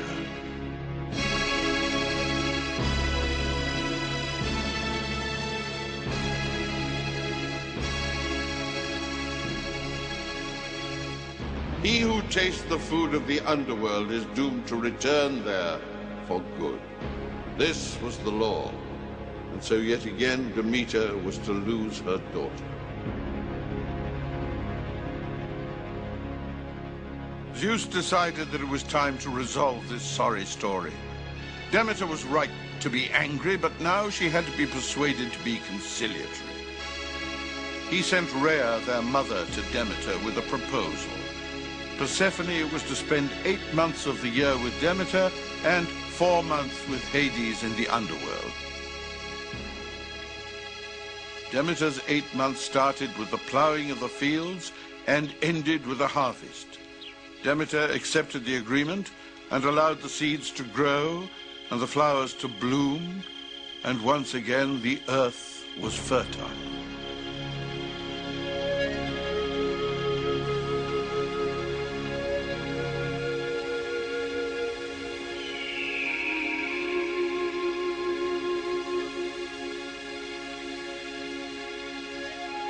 The seasonal kidnapping and return of Persephone to her mother were the occasions of great festivals throughout Greece.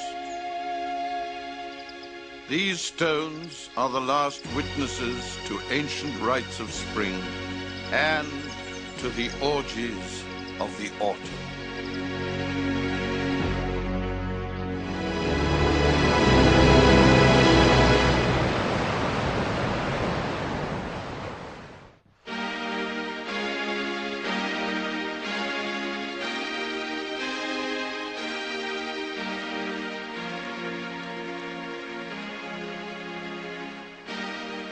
Another sunrise, no surprise in Greece.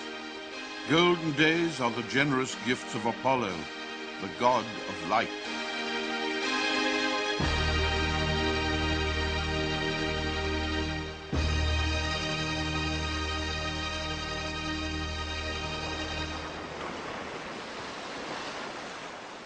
There is no other god who personifies the radiance of the sun more powerfully than Apollo.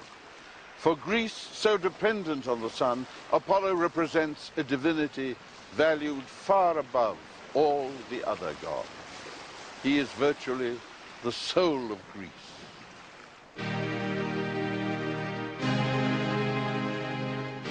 The ancient Greeks called Apollo Phoebus, which means brilliant. He had other names too. He was Agenitis, the one who is perpetually being reborn. And he was Ekatevolos, the one who shoots his darts from afar. All these names refer to different characteristics of the sun, and Apollo possessed them all.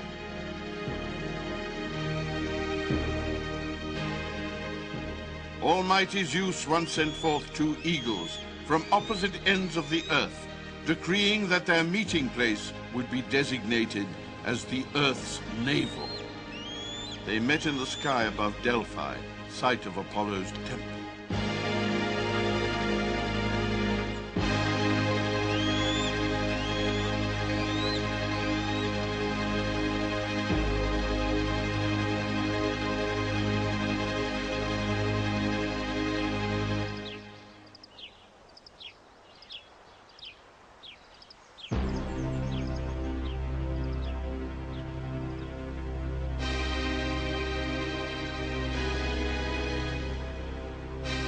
Apollo was illegitimate, as was the case with most of Zeus's children. His mother was Leto, one of Zeus's many mistresses, and she had given birth to twins. Hera, Zeus's wife, was furious at this latest infidelity and did not intend to make Leto's life easy. Leto wandered all over the world looking for a safe place to give birth to her children. Nowhere was she welcome because everybody feared Hera's wrath. However, Poseidon, god of the seas, calmed the waters and led Leto safely to Delos, a small Aegean island so insignificant that it had little to fear from Hera. Leto was in labor for 9 days and 9 nights and in constant pain. Busy plotting her revenge, Hera had managed to trap Eilithyia, the goddess of labor and of childbirth, in her palace on Olympus. Iris, the messenger, was sent urgently to the royal palace to ask Eilithyia for assistance in the birth of Apollo. Behind Hera's back, she promised Eilithyia a 9-foot-long necklace with golden threads, a lovely bribe, so long as you don't trip over it. So Iris brought Eilithyia here, to the island of Delos, and finally the time had come for Apollo to be born.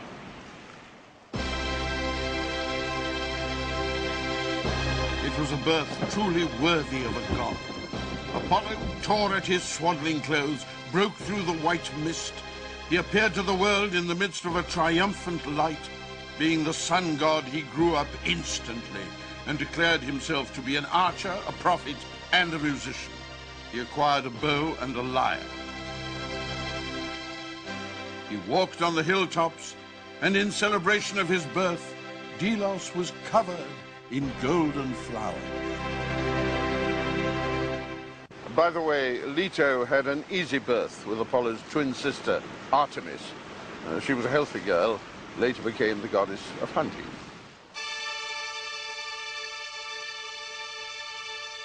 Apollo was all of 4 days old when he felt impelled to undertake his first godly mission, to kill a monster called Python. Near Delphi on Mount Parnassus lived this terrible monster, a special favorite of Hera's, yes, a dragon-like serpent with a violent temper. Python terrified mortals far and wide. Carrying his celestial bow and arrows, Apollo flew from Mount Olympus and with his magical darts pierced Python's heart.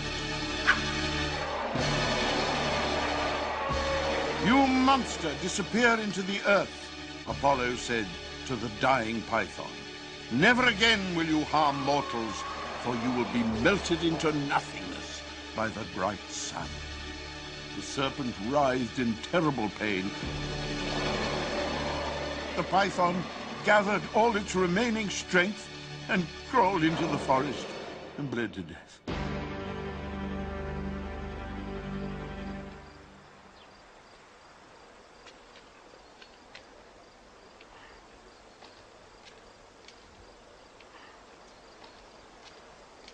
Students of Greek mythology have many interesting interpretations about the origins of this story.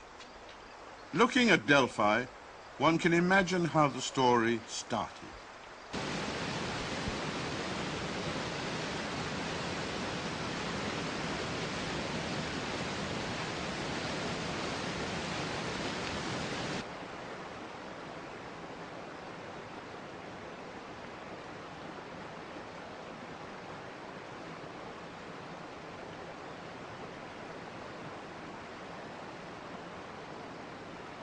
Searching for outlets, the torrent moves in a spiral, just like a serpent, and eventually floods the fields. And then, of course, comes the summer, and the sun's rays dry up the river beds, and the python's blood irrigates the earth. You see, in any event, this is one example of how a myth can be created out of the forces of nature. Ever-changing, volatile, capricious, it is nature itself, the raw force of the elements in which myths are born.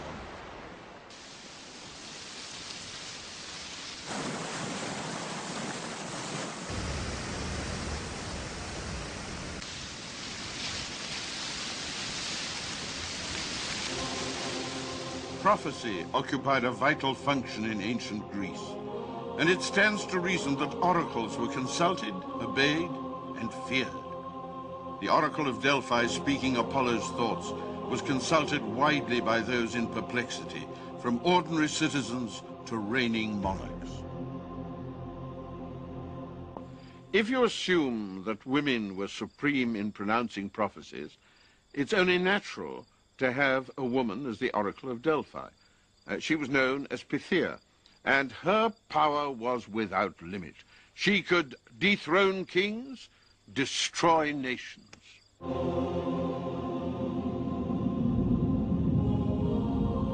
Pythia sat on a tall tripod and inhaled vapors from the depth of the earth. She would fall into a trance and then begin to talk and shout unintelligibly. Apollo decided that it was essential for the people to understand her.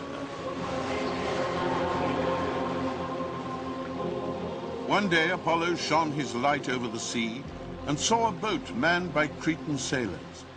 Using his gift of transformation, he turned himself into a dolphin and jumped on board, surprising everybody. He redirected the course of the boat, guided it to shore, and escorted the Cretans to his oracle. Thus, with Cretan volunteers, the oracle acquired its first priests, who were able to interpret Pythia's delirium and turn it into prophecy.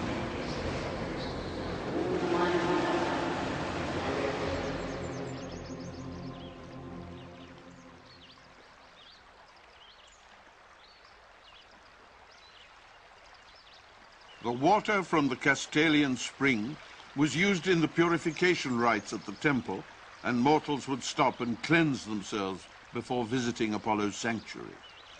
Water from Castalia was also given to Pythia to drink. It was said that this water gave her prophetic inspiration. Apollo's power of prophecy was not always well received by mortals. Cassandra, the daughter of the king of Troy, promised Apollo that she would become his lover on one condition, that he bestow on her the gift of prophecy. This he did, but Cassandra reneged on this agreement. Alas, Apollo had no way of retrieving his gift, for once given, the gift of prophecy cannot be taken back. Naturally, Apollo was furious. He looked for ways to eliminate Cassandra's new powers. And though it was not very elegant, he soon hit on a solution. He asked Cassandra for a farewell kiss, and as he leant over, he spat into her mouth. And this is the reason nobody believed her when she predicted the fall of Troy.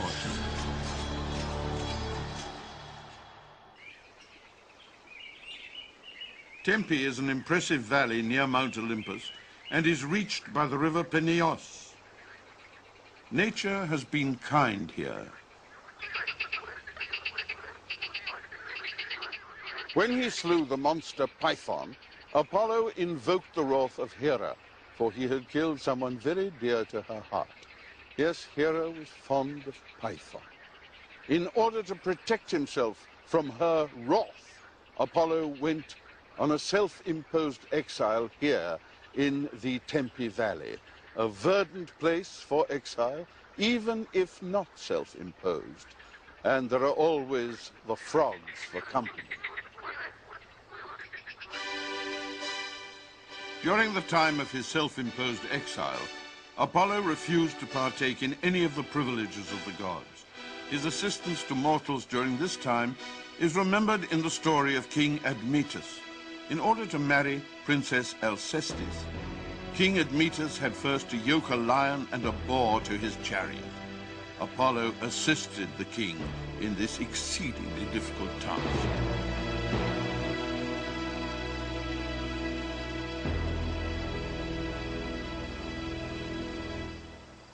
When Apollo's self-imposed exile ended, he returned to Delphi and was crowned with a laurel wreath and given a laurel branch signifying his purification and cleansing.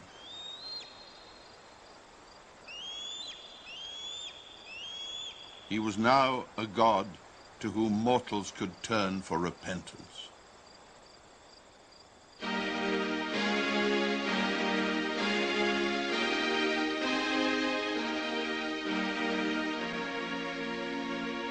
The idea of spiritual cleansing was observed in various parts of Greece where Apollo was worshipped. On the island of Lefkada, for instance, each year a man who had committed murder was chosen to be a sacrificial offering to Apollo. All the sins of his fellow citizens were taken on by this single person. The sinner was thrown off the top of a cliff into the sea, and by this act the entire community's sins were purged. In reality, the victim was wrapped in a cloth, and attached to him were feathers and live birds to soften the fall. Below, boats waited to pick him up, guided, of course, by the divine intervention of the god.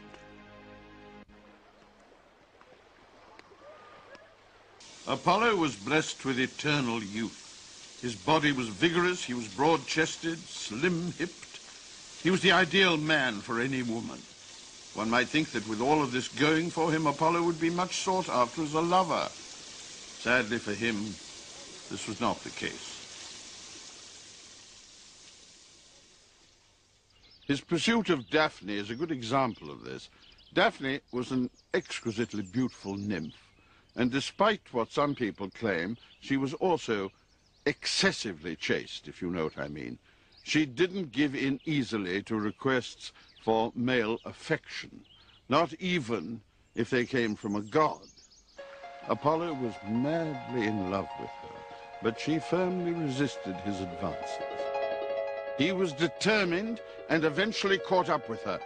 She tried to escape, but the god managed to seize her.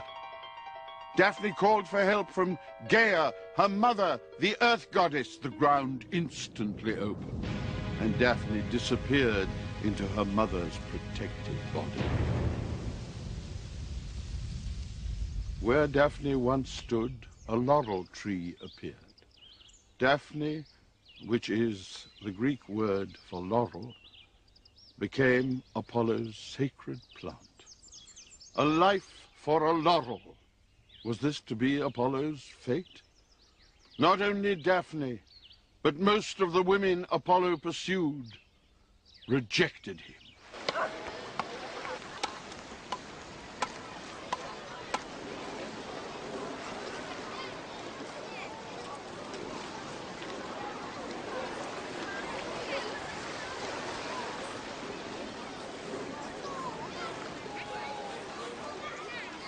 Like many of the gods, Apollo admired beauty in both men and women.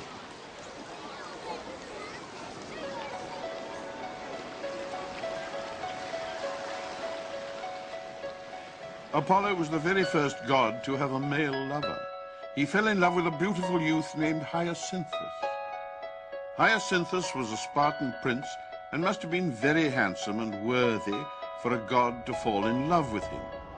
To complicate matters, Zephyr, the god of the west wind, fell in love with Hyacinthus too. Unfortunately, Zephyr was insanely jealous, and one day, when Apollo was teaching the young prince to hurl a discus, the wind caught the discus and made it change direction.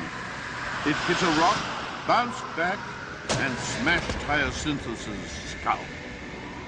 When Hyacinthus died, the blood from his wounds spilt onto the ground, and from the earth sprang the hyacinth flower.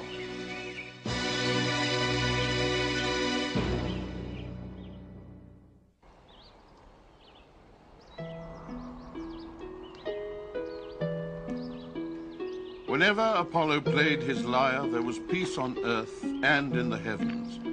On Olympus, the gods forgot their quarrels, and Zeus laid down his thunderbolt.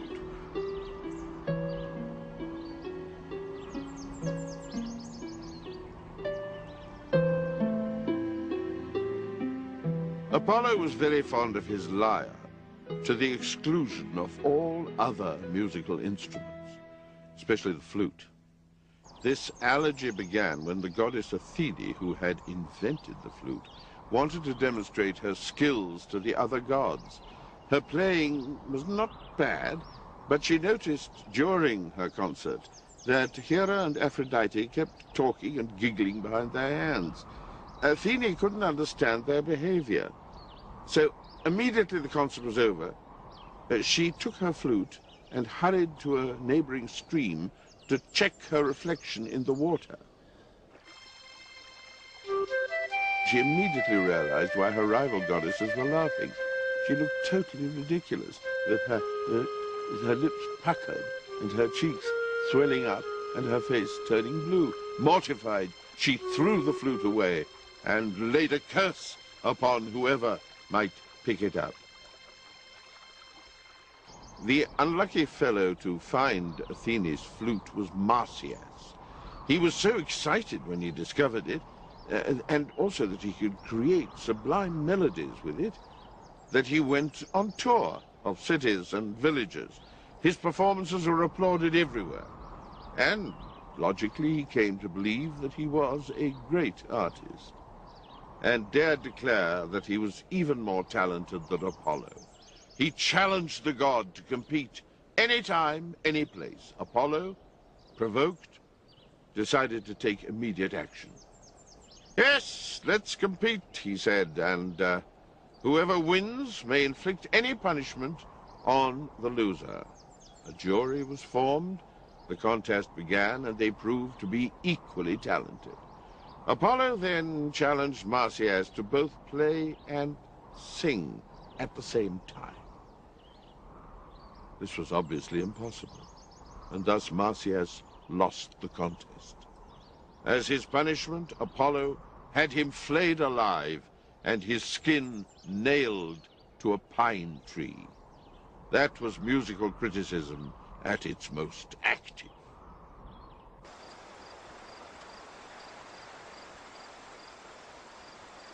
Epidaurus is where the most celebrated Greek theatre stands.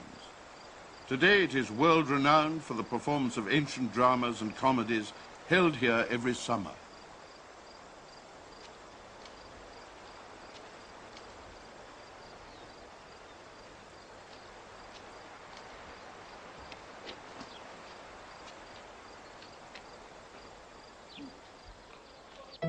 In earlier times, thousands came seeking help and treatment from the miraculous physician Asclepius. Asclepius had such divine knowledge and skill that it was said he could cure almost any disease. He was revered, and his sanctuaries rapidly spread all over Greece. The sanctuary in Epidaurus was the most famous. Asclepius was believed to be Apollo's son, and he had many of his father's better qualities. There are different versions of his birth.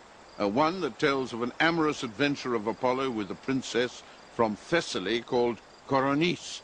Coronice was supposed to be in love with Apollo anyway. They had an affair. But she was a frivolous young thing, and while carrying the god's baby, she decided to marry a humble mortal. Well, naturally, Apollo was affronted by this, and in a tantrum he killed her. But not before snatching the child from its mother's womb, and thus Asclepius was saved. Apollo sent his newborn son to Mount Pelion in Thessaly. He entrusted him to the care of the centaur Chiron, a famous teacher. Centaurs are creatures that are half man and half horse. Chiron was the most distinguished of the centaurs and was considered to be the ideal tutor for gods and heroes. From Chiron, Asclepius learned the science of medicine and dedicated himself to saving lives. Apollo, in contrast, sometimes saved lives, but also took life away. His power, like the sun's beneficent rays, when too intense, could kill. The theme of life and death is ever present in mythology. And the ancient poets tell us that Apollo would, on occasion, cause instant and sudden death to mortals. A heart attack, for instance, was interpreted as Apollo's decision to pierce a person with his arrow. And what is most curious about this deadly habit is that the ancient Greeks considered sudden death not as a misfortune, but as a blessing from the gods, an early release from the harsh conditions down here on Earth. Perhaps, in some cases, they had a point.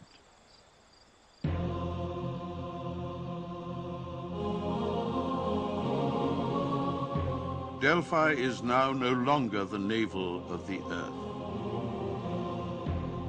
Once, a Byzantine emperor tried to reinstate Apollo to his former glory, but the world had already left the gods behind and believed it no longer needed the Olympians.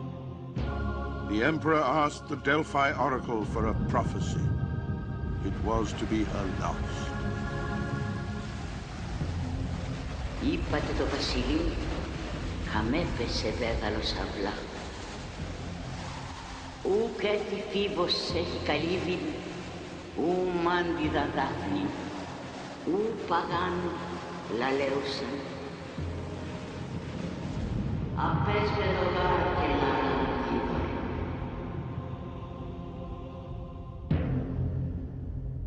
Tell the king, said the oracle, that Apollo has now fallen on evil times. He has neither altar nor laurels of his own, and the holy spring can no longer speak, for it has gone dry.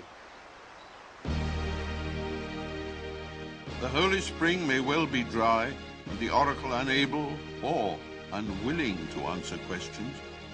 But Apollo's legend and the unfailing sun still shine on in Delphi. Nothing can ever change completely.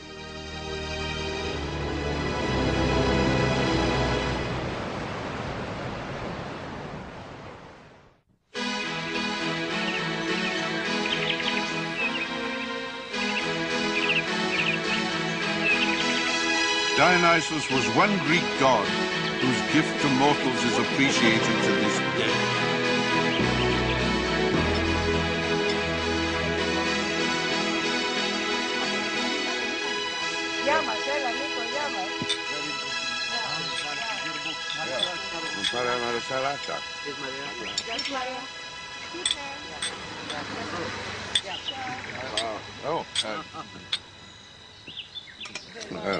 Sitting here among friends, it's not difficult to dwell on the bright side of life.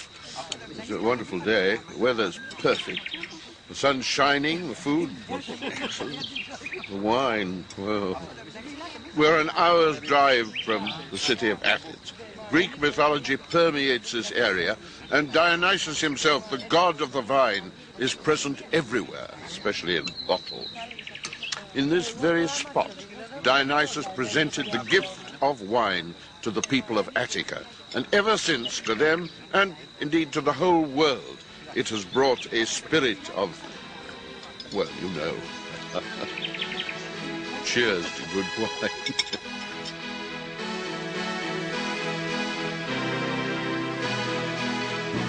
Today, the Greek landscape is rich in vineyards. This was not always the case. In the beginning, there was not a single vine. Only when Dionysus revealed the secrets of the grape that men were remarkably quick to learn, and did winemaking spread all over the world. It is therefore only natural that Dionysus was a popular god. He represents the unadulterated joy of living.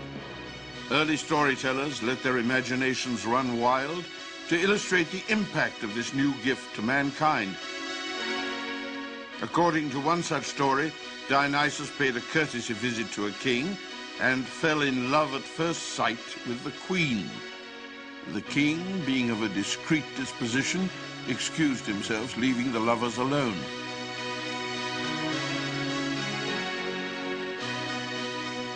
When he returned, Dionysus felt indebted and wanted to reward his discretion, so he taught the king how to cultivate vines and how to extract the precious liquid from the grape. The king was called Aeneas, and the wonderful new liquid was named Enos.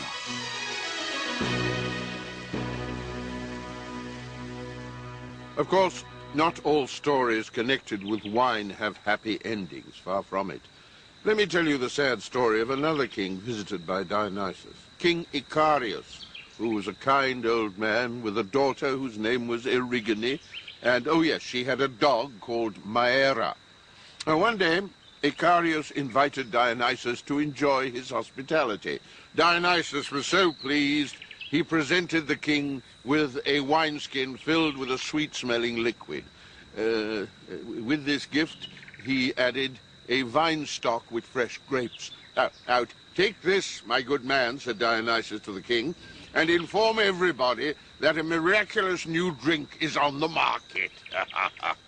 Walking near Athens, yes, in those days kings still walked, wineskin in hand, Icarius met some shepherds. Oh, hello, hello.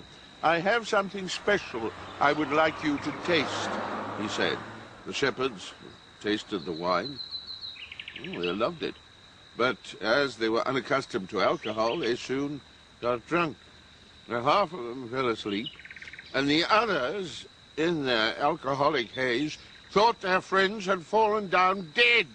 Oh, convinced that Icarius had given them poison, the shepherds killed him.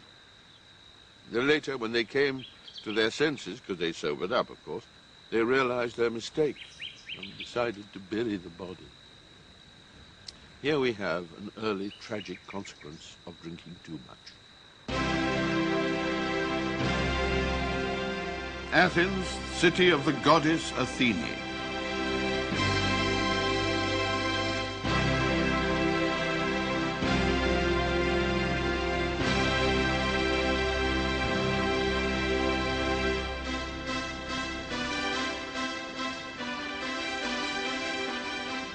And this is the theatre of Dionysus beside the Acropolis.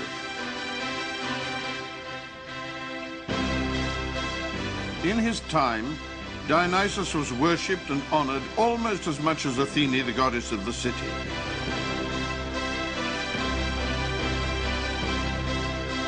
Numerous festivals were held here each year in Dionysus's honor, the most important being the Greater or Urban Dionysia, during which dramatic performances were given.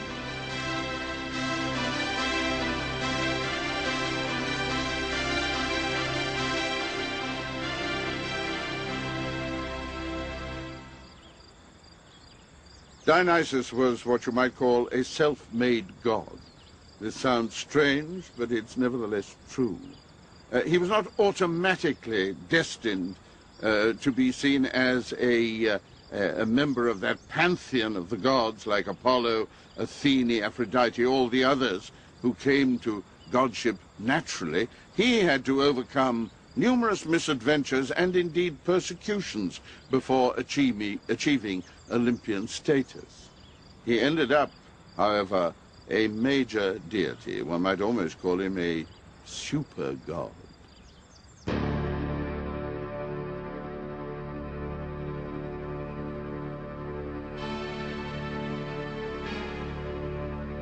The circumstances of Dionysus' birth were peculiar, to say the least.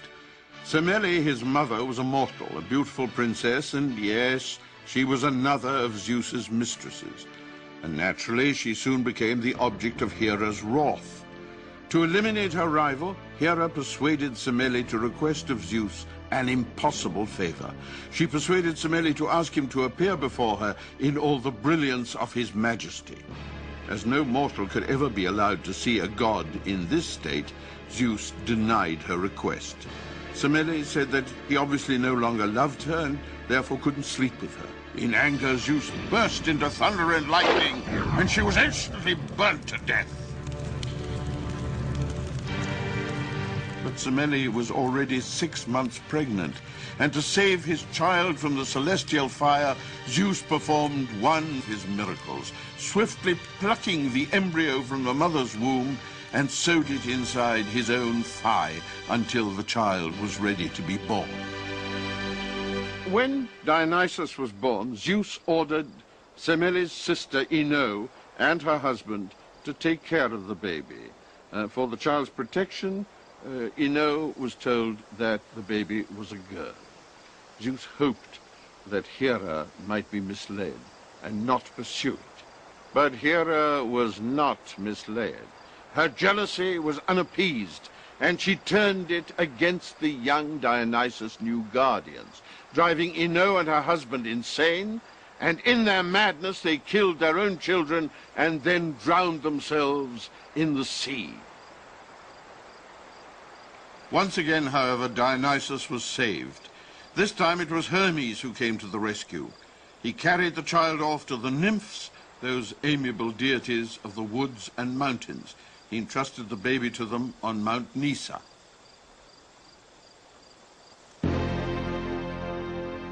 In another and even more dramatic version of Dionysus' birth, Apollo, the sun god, interceded. In this version, Hera again persuaded Semele to ask Zeus to appear before her in all the brilliance of his majesty. And in anger, Zeus again burst into thunder and lightning, and she was instantly burnt to death. But this time, it was not Zeus who saved the embryo, but our old friends, the Titans, who intervened and seized the baby. The Titans were friends of Hera, and it was believed they were acting on her behalf.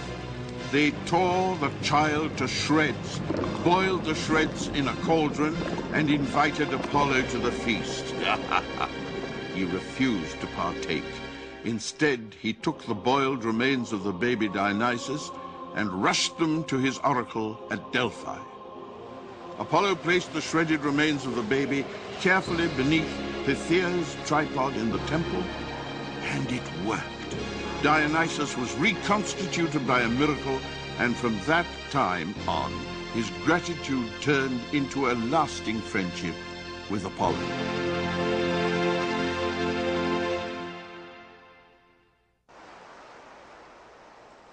Dionysus spent his youth on Mount Nisa.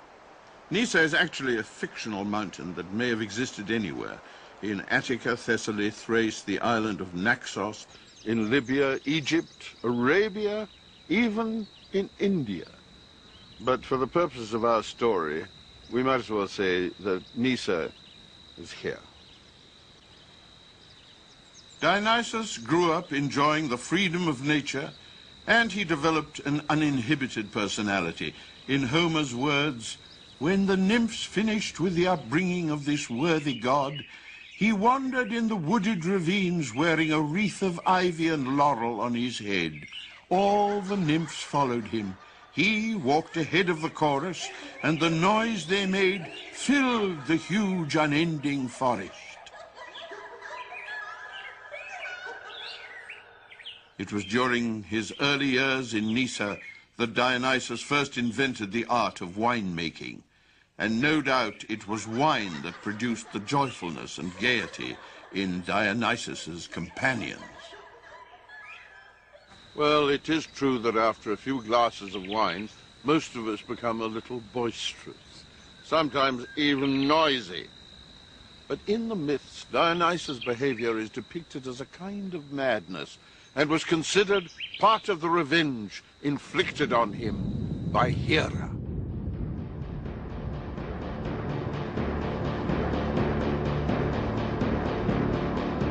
It was time for Dionysus to set out on his long journey and earn his place among the gods.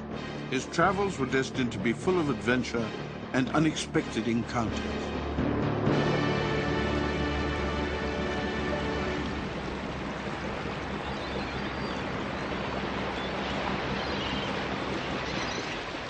During a holiday in the Aegean Islands, Dionysus had a somewhat surprising experience. It all began innocently enough. Holiday time, beautiful sunny morning. He was walking on the beach, and he stopped to survey the scene, and suddenly noticed a boat coming in his direction, and it cast anchor, and the people came ashore. They seemed very agreeable, and they turned out to be pirates, and they captured him and took him back to the boat and set sail. And he remained calm, Dionysus did, calm and collected. When you're a god, after all, you're not particularly impressed by pirates, especially if they turn out to be stupid pirates who don't even know the difference between a god and a mortal. They tried to tie him up in many different ways. He always broke loose, as if by magic. Only the helmsman had the sense to realize the truth. Oh, my God, it's a god. It's Olympian, an Olympian. Let him go before it's too... It was too late. At that moment, an enormous vine, full of grapes, coiled itself round the mast and the sails. The ship suddenly was flooded with wine. The pirates were terrified. Too late. Dionysus turned himself into a roaring lion, seized the captain, tearing him into small parts. At the very same instant, a wild boar charged from the other side, just to make doubly sure it was Dionysus again, with another personality. The only pirate to remain calm was the helmsman. Dionysus rewarded him with a pat on the back and a polite command. I say, would you mind steering back to the shore and putting me down there? Thank you so much.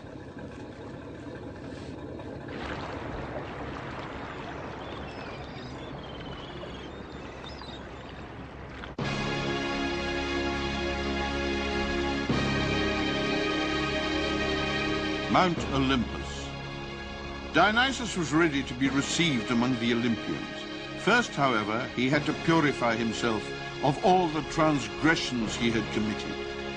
The purification of Dionysus is a cathartic moment in mythology.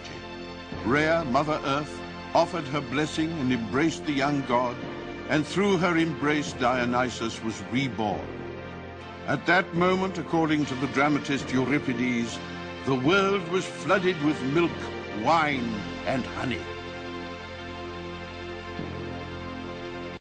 Perhaps the most impressive of Dionysus' achievements on Olympus was his reconciliation with Hera.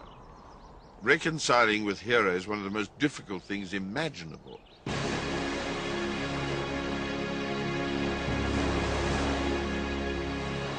When Hera gave birth to Hephaestus, he was lame and ugly, and she was so ashamed she threw him into the sea. 2 water deities cared for him, and he became a very competent and talented blacksmith, specializing in jewelry and weapons. Living in a cave beneath the sea, he brooded about his mother. Suddenly inspired, one day he hammered out a golden throne and sent it to Hera. She was delighted and eagerly sat in it, but immediately realized that she couldn't get out of it. She was trapped. Around the throne, Hephaestus had wrapped an invisible, unbreakable net. The royal palace sent numerous messages to Hephaestus, but he was adamant.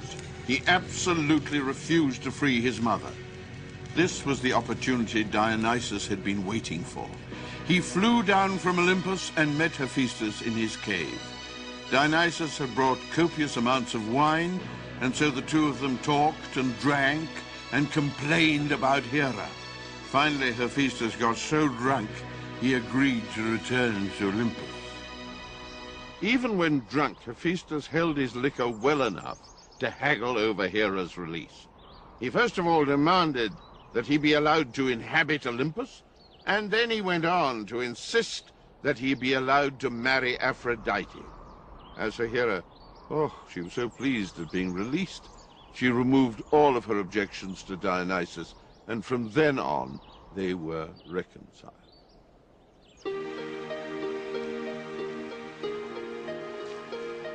Now that he'd been accepted as a god, Dionysus turned his thoughts to marriage. He found his love on the island of Naxos.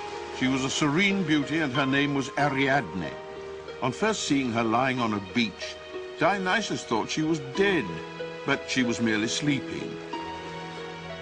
He sat down next to her, and while there, Ariadne had the sweetest of dreams. She dreamed that a handsome god was in love with her, and that he wished to marry her.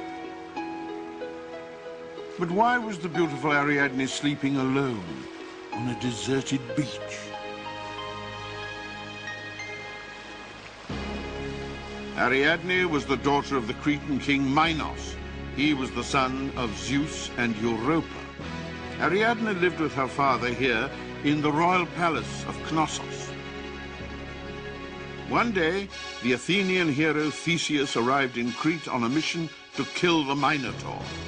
The Minotaur was a horrible monster which Minos kept imprisoned in an intricately built labyrinth. No one on entering the labyrinth had ever been able to find their way out. Ariadne met Theseus, fell in love with him, and promised to help him kill the monster. she gave Theseus a ball of string by which he could guide himself through the labyrinth and find his way out again. And so Theseus slew the Minotaur.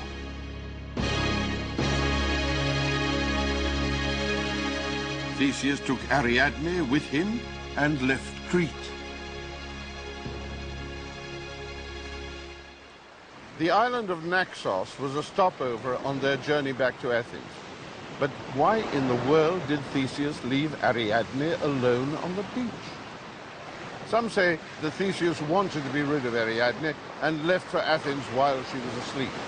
Others claim that Athene ordered Theseus to leave without Ariadne because Dionysus had fallen in love with her.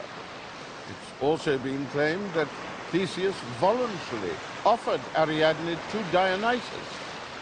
The poet Homer, who sometimes liked to exaggerate, claimed that Ariadne had been killed by Artemis and that Dionysus married Ariadne after her death. Any of these versions may be true. What we do know, as an absolute fact, is that Dionysus found Ariadne sleeping or dead on the beach, and that he later married her. The marriage was held on the island of Naxos. After the ceremony, Dionysus escorted his wife to Mount Olympus. Zeus was enthusiastic about the new bride. After all, Dionysus was his son and Ariadne his granddaughter. All the Olympians brought wonderful gifts. Zeus presented the most precious gift of all. He made Ariadne immortal.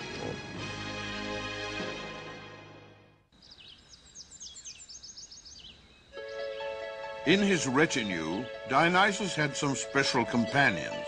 First among them were the nymphs. They, you will remember, were the deities to whom Hermes entrusted the upbringing of the baby Dionysus. These forest deities possessed a delicate charm and beauty, and they would wander happily through the woods, dance endlessly, and fill the air with song.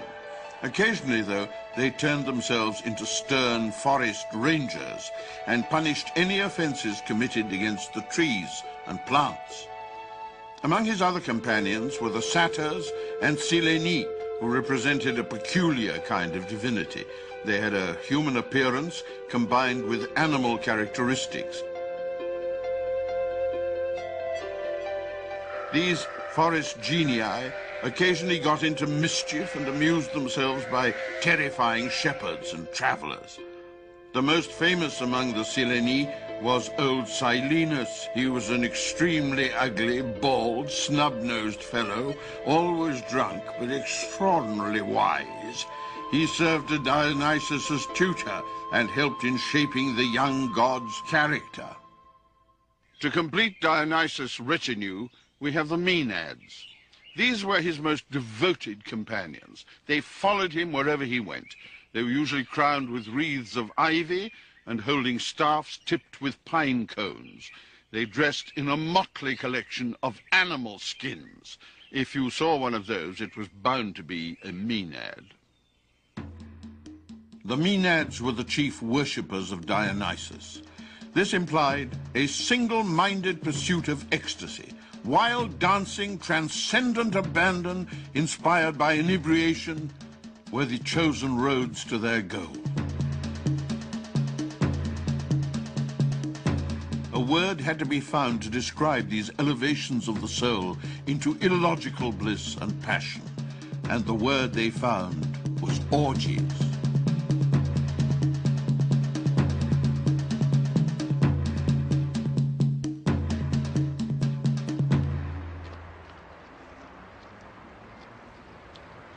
Dionysus' Sanctuary and Theatre by the Acropolis. It's of special importance to the Dionysian myths. It was during festivities here that ancient drama and comedy were born. For those of us who love the classical theatre, this place is sacred. It takes us back to the Athenian Golden Age.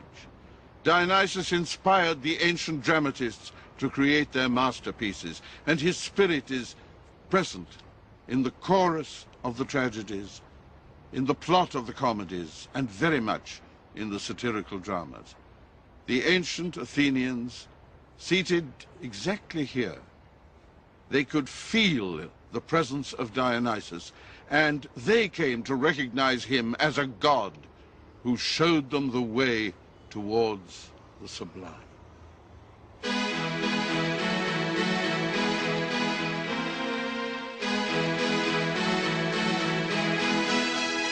At first, Dionysus was merely the god of wine. But thanks to his example, his hard work, he elevated his responsibilities to those of pleasure, well-being in general, and eventually became an indispensable, in his way, a supreme god. Will you allow me to propose a toast to our host, Dionysus? Stiniatou Dionysu.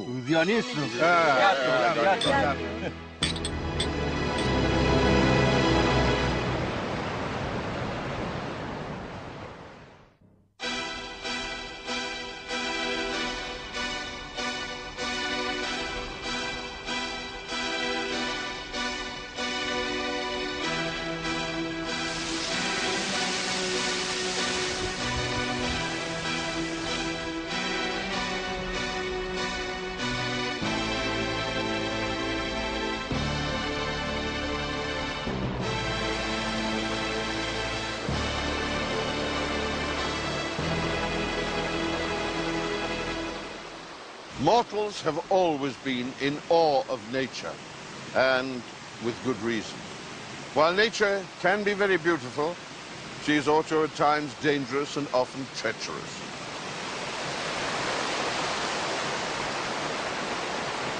Early societies were right to fear their environment. With their limited knowledge, how else could they respond to the mysteries and the dangers of the universe?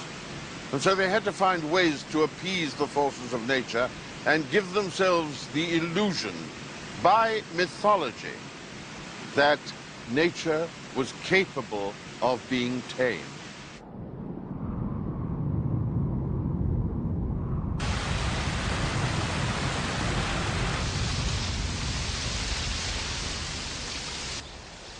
Even the winds were deified by the ancient Greeks.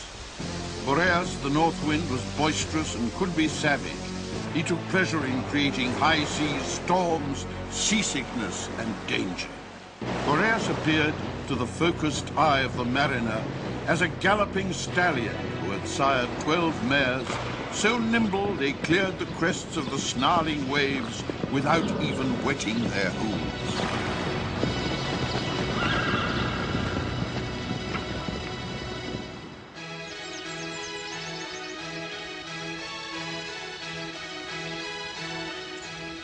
Artemis was Apollo's twin sister.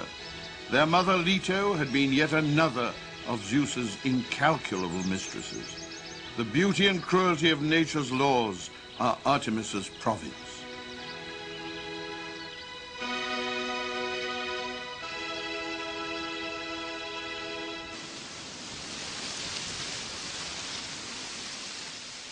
The sacred altars to Artemis are usually found in the woods.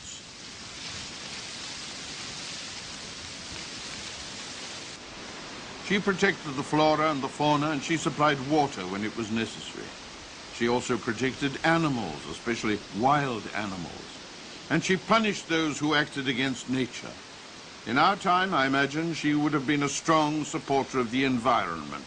In fact, a green goddess.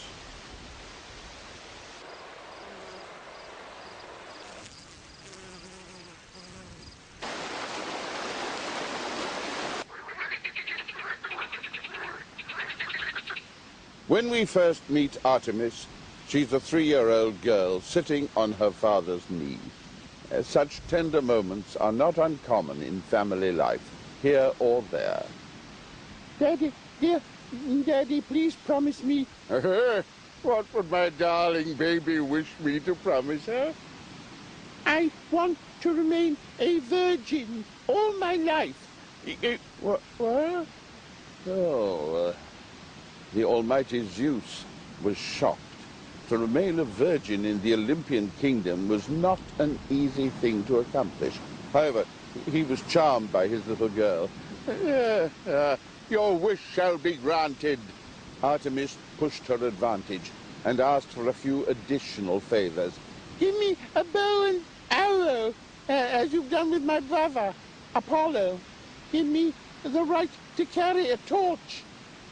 Give me a short tunic with a red hem reaching just to my knees. They won't interfere with my hunting. Give me 60 ocean nymphs to be my companions. Give me 20 river nymphs who will look after me when I'm resting after hunting, and who will take care of my hunting dogs. Give me all the mountains in the world and one city.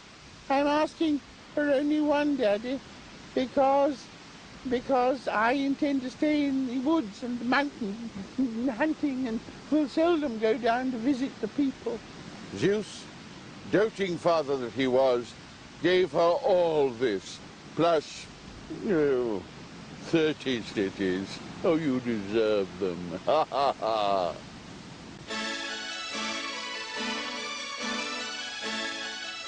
Zeus granted Artemis jurisdiction over all the mountains, forests, fields, streams, river banks, lakes, and springs. Artemis from then on became known as the goddess of nature.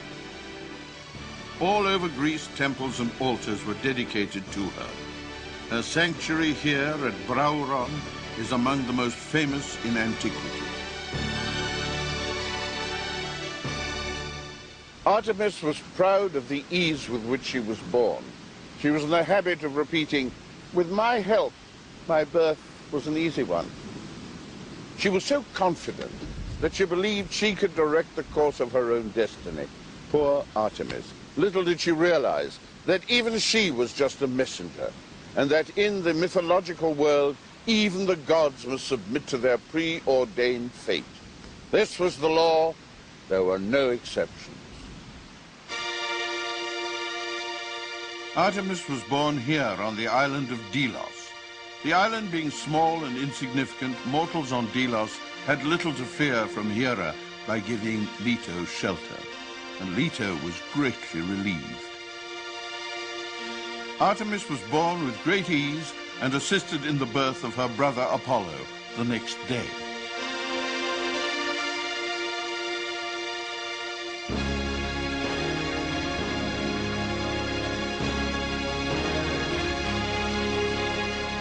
From the very beginning, she was an assertive little girl and had extremely clear ideas about her future.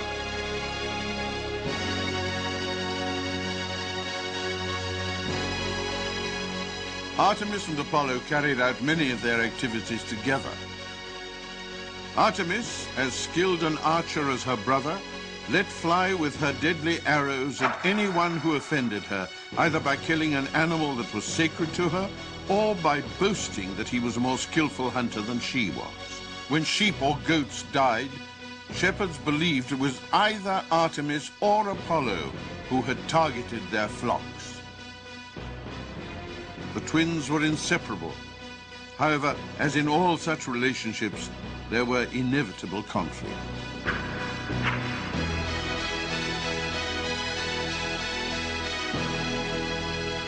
Apollo, like all brothers, was bent on protecting his sister's chastity, though Artemis, obsessed with her own virginity, was in little need of protection.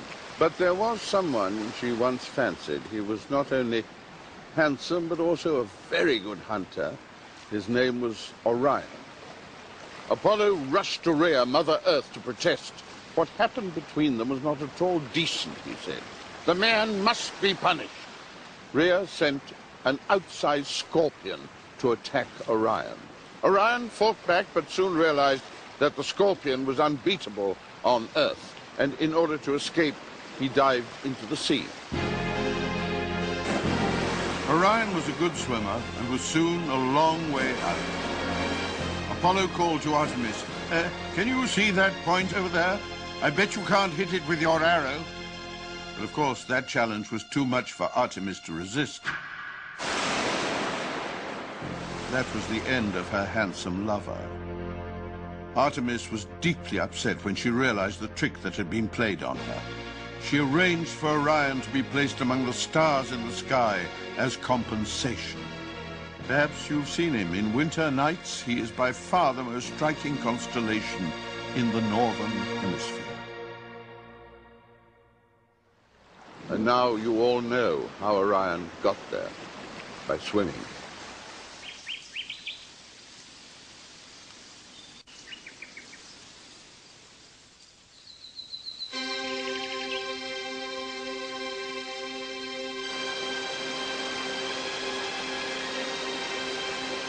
In the myths, the darker side of the gods is expressed by the occasional fury of nature.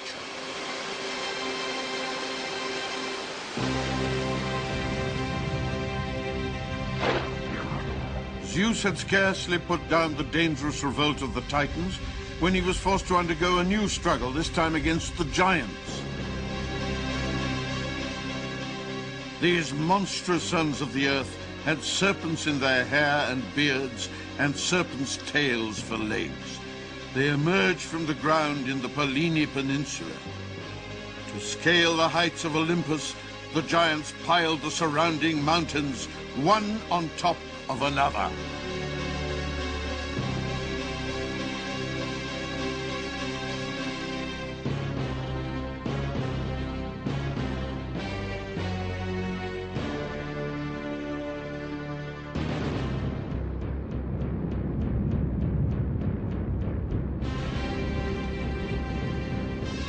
When the giant Tityos attacked Leto, intending to seduce her, Artemis and Apollo turned their arrows against him, sent him to the underworld, where he was pegged to the ground, and 2 vultures ate his liver.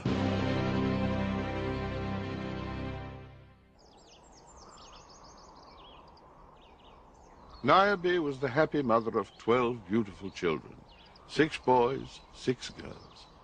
However, Niobe committed a fatal error. She boasted that she was a better mother than Leto, who had had only 2 children. For this insult, she was severely dealt with. Artemis killed the 6 daughters.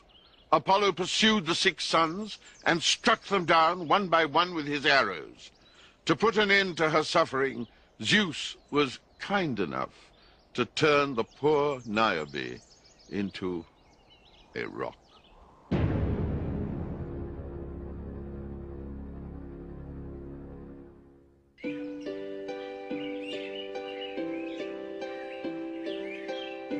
Arcadia in the Peloponnese is a favored background for the nymphs, whose elegant and pastoral presence filled the environment with a particular serenity.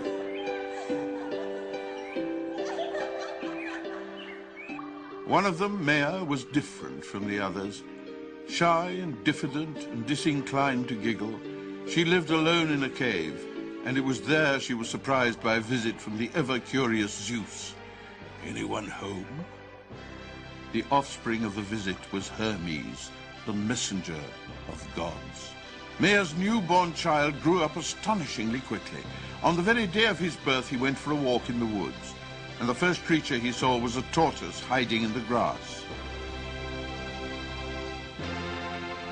Hermes carried the tortoise to his mother's cave, killed it, scooped out the shell with a chisel, and attached 7 strings made from sheep gut to it. With his tortoise shell lyre, he immediately started playing beautiful music.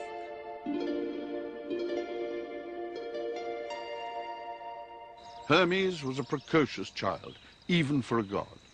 On day 4 of his life, he established his reputation as a master thief by stealing 50 heifers, if you please, from the divine herd.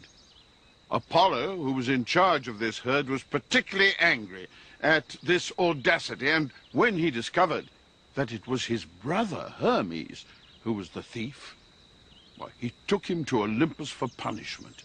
Zeus, not willing to believe that this newly born son was already a thief, encouraged him to plead not guilty. Apollo, however, was not placated. Hermes, already aware of Apollo's vanity, instinctively picked up his tortoise lyre and began to sing his brother's praises with his new instrument. Apollo was flattered. Hermes turned to his brother and said cunningly, "You like it, don't you? Take it as a gift. Use it to entertain mortals and immortals. I'm sure you'll be good at it." Apollo eagerly reached for the lyre, but Hermes, this 4-day-old child, quickly added, "Shouldn't you give me a gift in exchange?"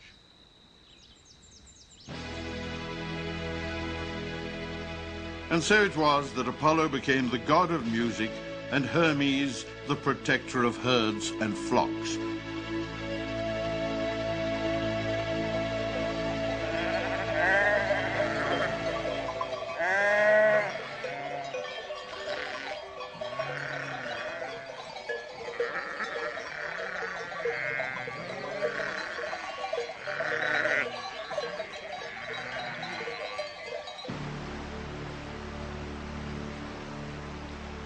Mount Kithairon is a magical place, with deep forests, shady groves, bubbling rivers, and a green valley. It was Artemis's favorite haunt. Here she enjoyed life with her devoted companions, the nymphs.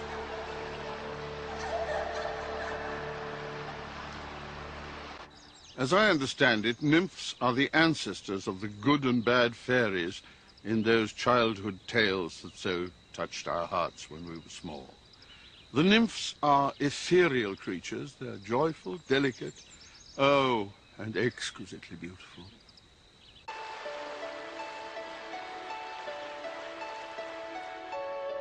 The river nymphs were fun-loving, but not especially bright.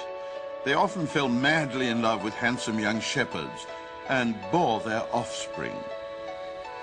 We can still see them in the morning dew on spring flowers, moist grass, lakes adorned with water lilies, and in crystal spring waters.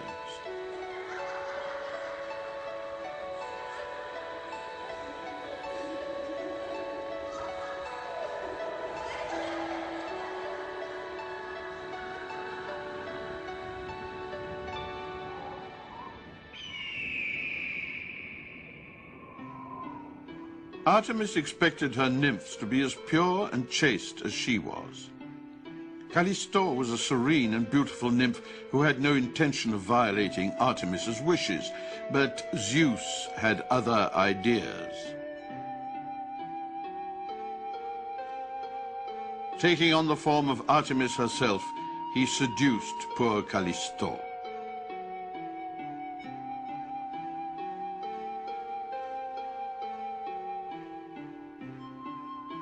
Artemis noticed that Callisto was pregnant and was furious. Artemis changed her into a bear. Callisto could have been hunted to death, but Zeus swept her up to Olympus, out of range of Artemis's lethal arrows.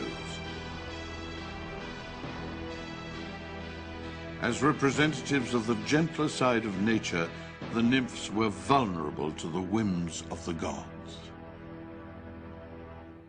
There was a charming young nymph called Echo, who was engaged by Zeus to distract Hera's attention whenever he wished to pay court to some pretty female or other. She was a talented storyteller, this Echo, and had an exquisite singing voice, and Hera was delighted with her visits. But after each visit, a new infidelity was recorded in the log she kept of her husband's waywardness. It was just too much of a coincidence. When she found out what was going on, Hera was furious with Echo. "You took me in with your storytelling, but from now on, you'll be deprived of the gift of speech. You'll only be able to repeat the last syllable of words you hear. But this is not speech, this is an echo," said the poor Echo in despair. "Right. It is an echo," said Hera, and abruptly left the nymph speechless.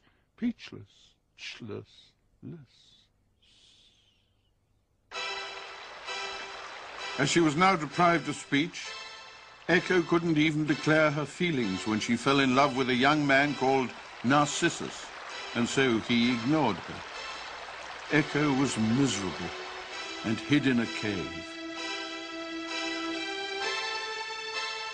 She died of a broken heart, her bones turned into stone, and all that was left of her was a mere echo, echo.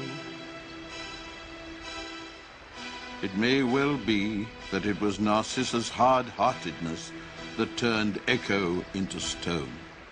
So he too was punished. Zeus thought of a particularly horrible way of killing him. One day Narcissus caught sight of his own reflection in the water. Oh, he became so passionately devoted to this image that nothing could tear him away from it. Zeus had caused Narcissus to fall in love with his own reflection. Narcissus died, transfixed by infatuation with his own image.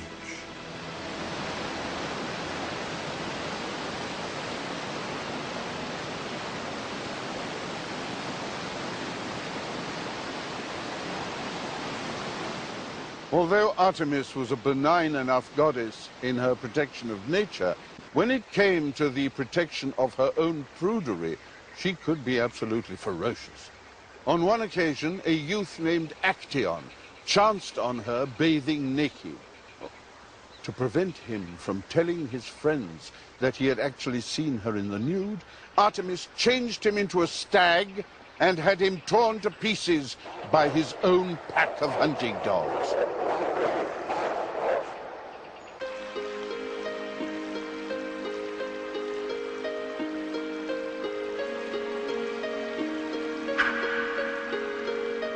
When Artemis was weary of the hunt, she would bathe in the forest pools, screened from view by her companions. The virgin goddess had neither time nor thought for love.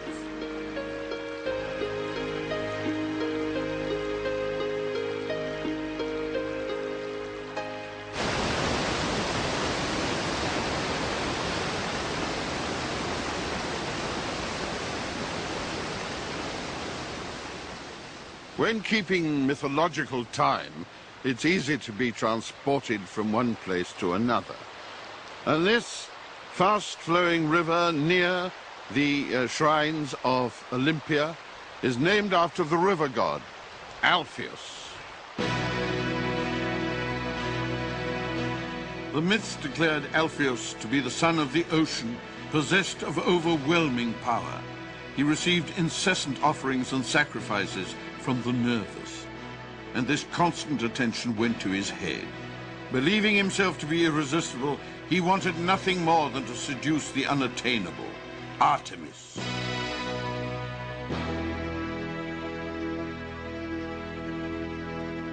Alpheus was not stupid. He knew that it wouldn't be easy to persuade Artemis to sleep with him, so he decided to take her by surprise. There was to be a celebration with Artemis and the nymphs as the guests of honor, and this seemed to Alpheus the ideal opportunity. However, the cunning goddess had another idea. She took white clay, which she spread on her face and the faces of her companions. Alpheus arrived, ready for action, but seeing all those white faces, he was soon discouraged. It was impossible to distinguish Artemis from the rest. He was forced to retire humiliated, while the nymphs laughed and made fun of him.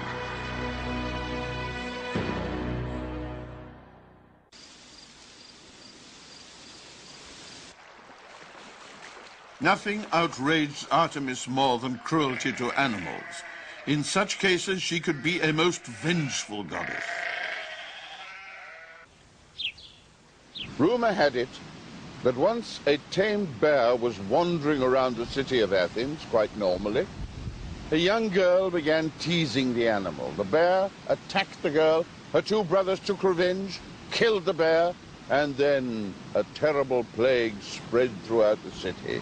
The Athenians asked the oracle for advice, and the oracle answered that Artemis had to be appeased. So the Athenians offered to consecrate their young girls to the goddess.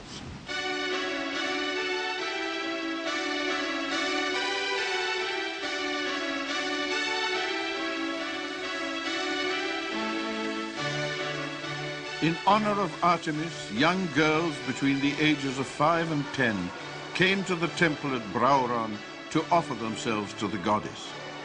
The girls were called Arcti, or bears in Greek.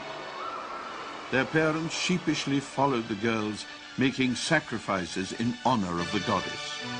A touching reminder of Artemis's special place in the pantheon of the gods.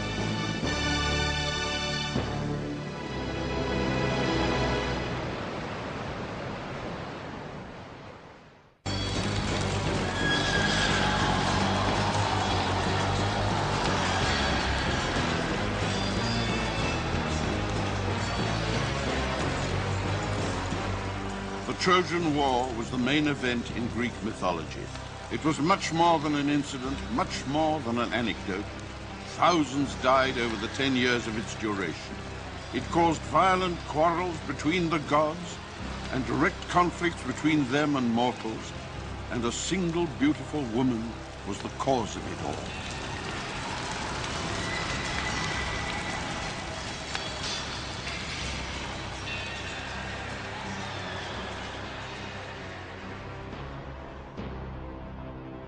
Remember the Gulf War, that popular television spectacular?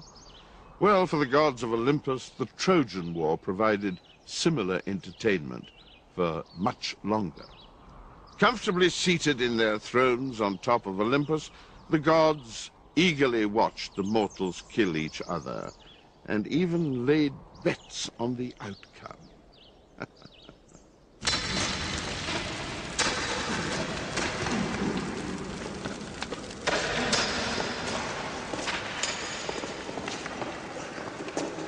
I have to insist on this confrontation between gods and mortals. In the Greek myths, a number of heroic figures competed with the gods on an equal basis. Mythology does not consider it blasphemous for mortals to challenge the gods. Thrace. This northeastern region of Greece is rich in mythological and historical events. Ares, the god of war, originated from Thrace. He was a leading figure in the Trojan War. His royal palace was situated in this region. Of course, like all other gods, Ares also had a palace on Mount Olympus, but as he had no real friends among the Olympians, he preferred to spend most of the time here. Zeus blamed Hera for Ares' sour and quarrelsome personality. You are my son, but my wife gave birth to you. From her you have inherited your incredible obstinacy. You are the most hated of the Olympians. Your stone heart thrives on quarrels, battles, wars. If you had a less important father, you'd be among the lowest of the Olympians. Zeus failed to mention that Ares had inherited at least one trait from his father, a passion for female beauty. As his mistress, Ares was lucky enough to have the most beautiful woman in all of creation, Aphrodite.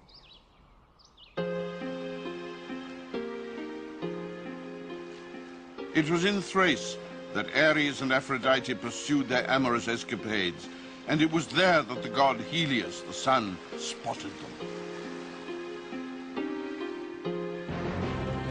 He reported the adultery to Aphrodite's husband Hephaestus. Hephaestus ambushed the two lovers in bed and trapped them in an invisible net.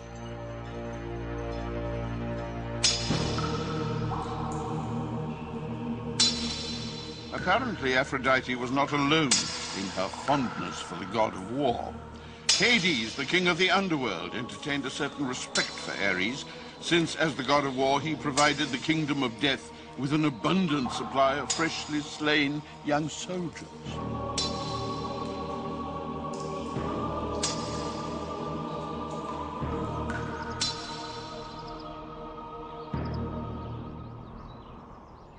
The Olympians clearly disliked this violent and boorish god, considered him a total outsider.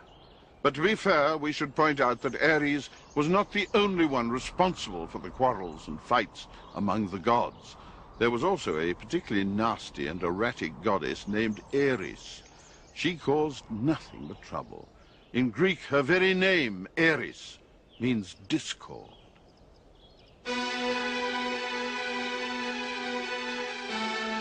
On Mount Olympus, if Eris entered a room, bickering and quarrels immediately broke out. Some claim that Eris was the sister of Ares. Whatever the truth, the two of them together were lethal and inseparable.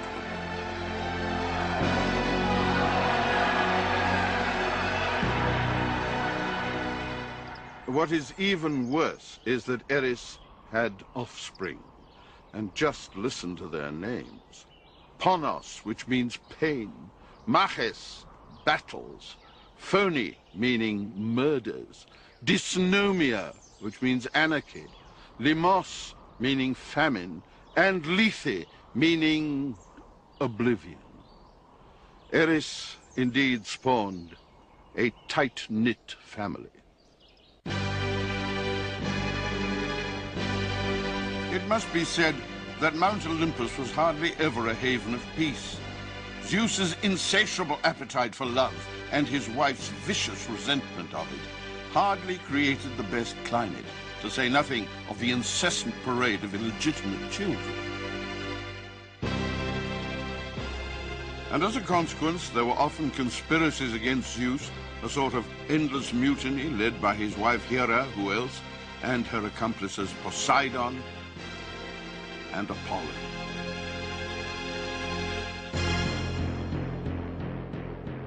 Zeus is an intolerable tyrant. He must be overthrown. And as Zeus slept, the conspirators leapt on him and tied him down by 100 knots. While the plotters were busy deciding who would take over, Thetis, the water deity, came to Zeus's aid. She fetched the 100-handed Briareus, and he promptly untied the 100 knots and released Zeus.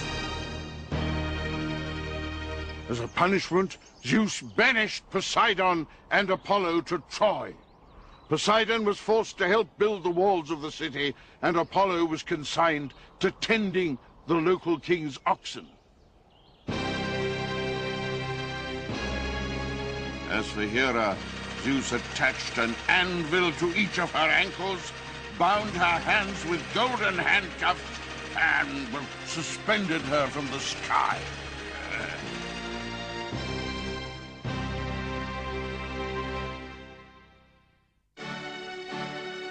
The cult of Hera, Zeus's long-suffering wife, was centered here in the Peloponnese.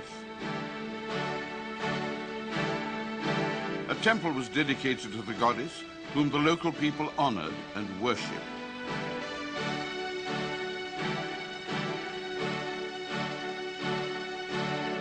The ancient Greeks respected Hera, but they were scared of her too. For example, the gruesome death of Dionysus' mother, Semele, was caused by Hera's jealousy.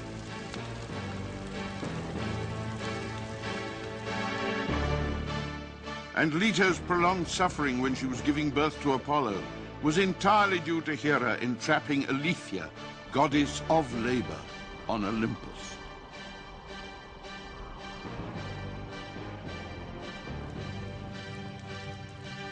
She even banished her own son Hephaestus because he was lame and ugly.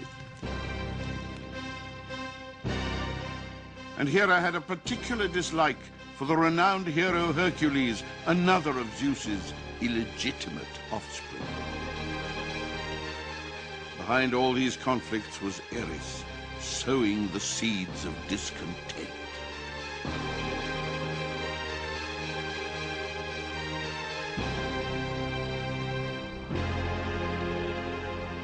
Exhausted by the constant fights, on one occasion Hera decided to leave her husband. To entice her back, Zeus came up with an ingenious stratagem.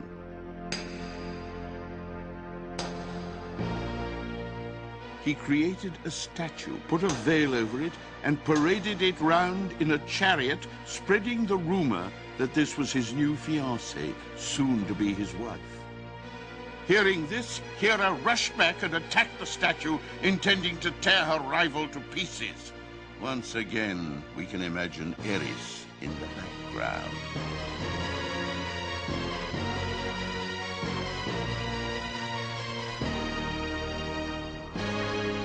No wonder everyone on Mount Olympus disliked Eris and avoided her company. Her masterpiece, however, the provocation which made her famous, was the conflict that began with the golden apple. It all began like this. Thetis, the water deity who saved Zeus from the plotters, was the most beautiful of the Nereids. She was the daughter of a very old and respected deity called Nereus, who was known as the Old Man of the Sea.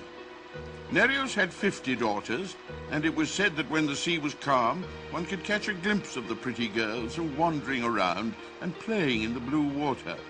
Zeus was attracted to Thetis, and so was Poseidon. Both wanted to marry her. Poseidon, the god of the seas, thought he, as god of all water divinities, deserved priority. Zeus, however, wouldn't allow anyone to challenge his authority. The impasse was solved when the wise goddess Themis reminded the suitors of an old prophecy, that when the beautiful Thetis gave birth to a son, he would become more powerful than his father.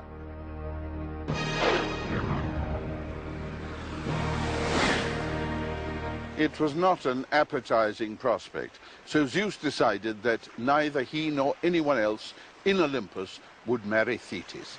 Instead, he would marry her off to a mortal called Peleus, the king of Thessaly. Thetis was absolutely furious and humiliated. "This is outrageous," she said. "And to compel me, a beautiful and talented goddess, to marry a humble mortal, even if he is a king?" She tried to escape from her future husband by turning herself into a fire, a water lion, and finally a serpent. Alas, it was all in vain, since she wasn't really gifted at disguise. "All right, that's enough," said Zeus. In order to console her, he promised Thetis the most splendid wedding ever.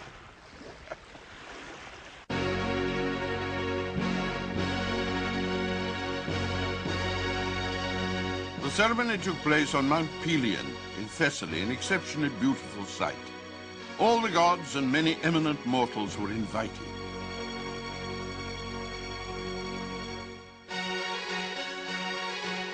They brought precious gifts. Everybody wished the newlyweds eternal happiness. I said that all the gods were invited, but in fact, there was actually one goddess who was not invited. Yes, Eris, of course. However, she wouldn't be kept out of such a major celebration, and here we come to the story of the famous golden apple. Eris made an unexpected entrance. Everyone turned, surprised to see her there. Eris merely tossed an apple among the guests and left without explanation. Inscribed on the golden apple were the words, "the fairest of all." Oh, Aphrodite, Hera, and Athene immediately began to quarrel over who matched the description best. No god was foolish enough to volunteer to judge which of the ladies was the fairest of all. And so Zeus commanded Paris, Prince of Troy, to undertake this risky task. Paris selected Aphrodite, who had promised Paris that he would have the most beautiful woman on earth if she won. Paris subsequently chose Helen, who was married to the king of Sparta. Ares, the god of war, congratulated Eris. That was very well done, my dear. We shall now enjoy a war that'll last, at least 10 years.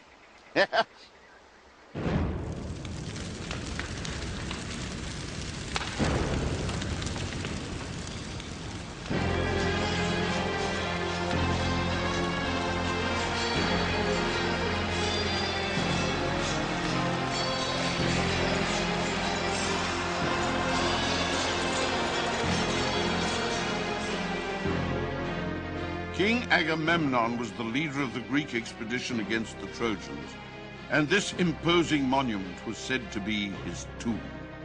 It was here that Agamemnon received an urgent visit from his brother Menelaus, king of Sparta, with the news that his beautiful wife had been abducted by Paris. Ah, that meant real trouble, not only for the deceived husband, but also for all the kings of Greece and their soldiers.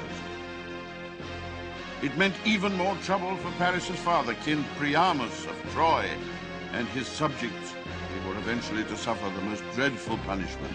Thus, the Trojan War began.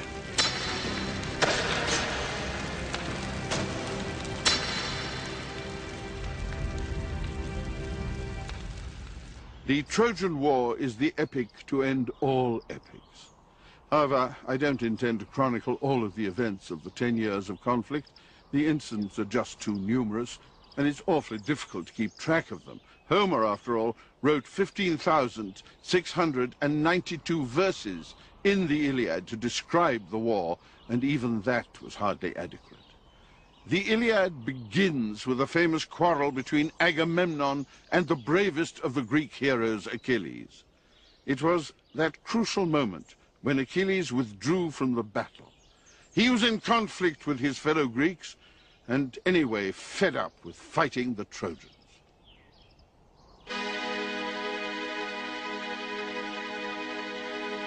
Achilles was the son of the goddess Thetis. His mother had tried to make him an immortal like herself by laying his body on a fire and afterwards rubbing it with ambrosia. However, his ankle bone had escaped this treatment. Thus it was that Achilles' heel remained mortal.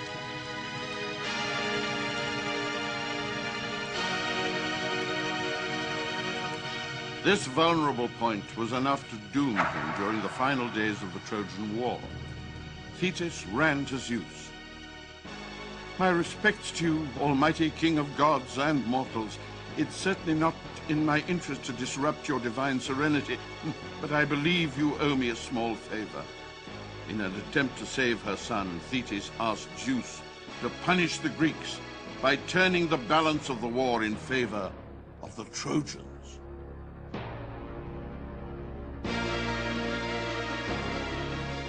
Zeus knew that the group of gods supporting the Greeks was the more effective one.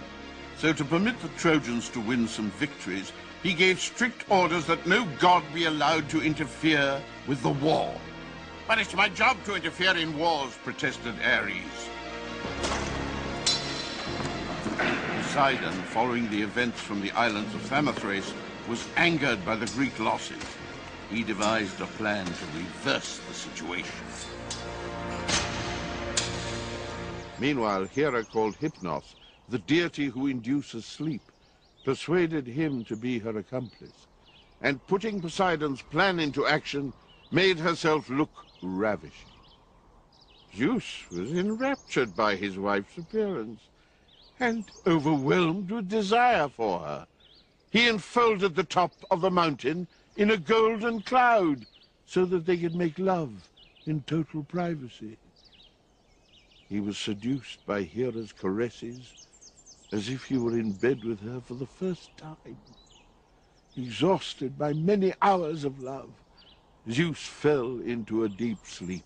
Hypnos chose this moment to slip into the room and to finally hypnotize him.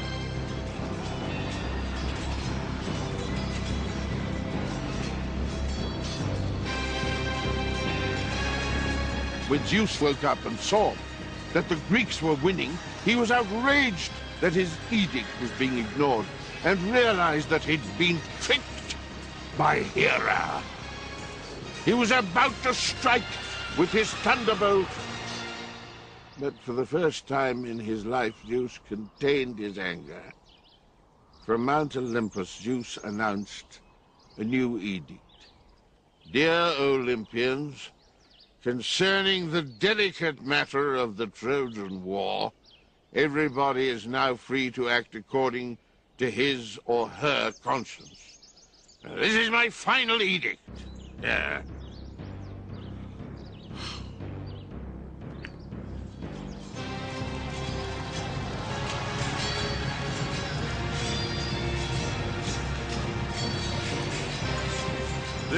pacifying edict from Zeus had the effect of exacerbating the animosities of the gods, who had their own loyalties.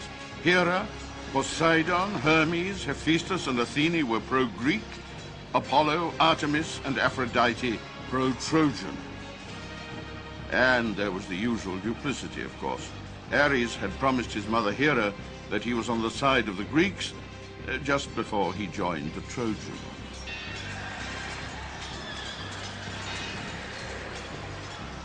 Hera appealed to Zeus, presenting herself as the good and obedient wife.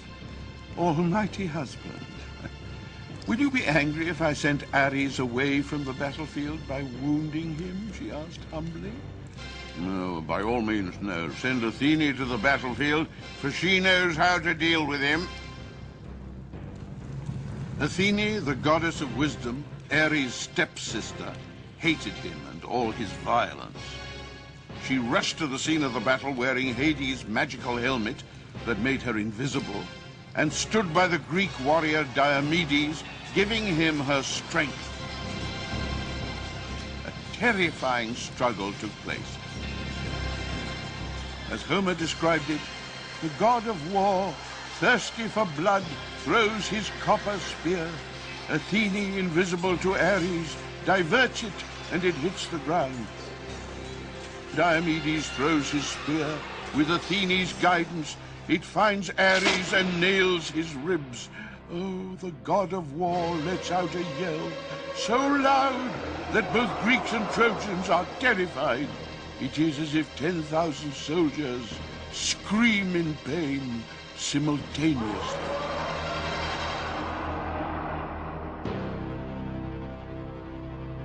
Ares left the battlefield and complained bitterly to Zeus about Hera's behavior. Zeus nodded away and sent for a doctor to tend Ares' wounds. Meanwhile, with Ares stirring up trouble among friend and foe alike, the Trojan War reached its climax.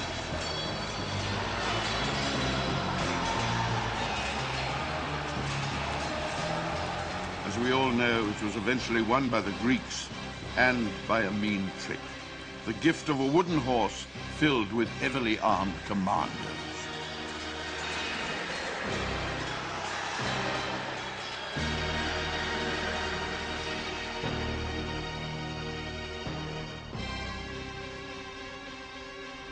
For the gods, wars and conflicts began even before they established their dynasty on Mount Olympus.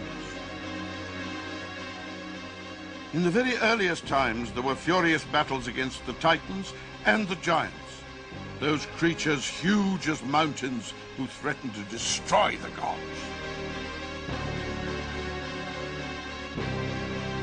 The famous battles against the giants ended with the total victory of the Olympians. Why?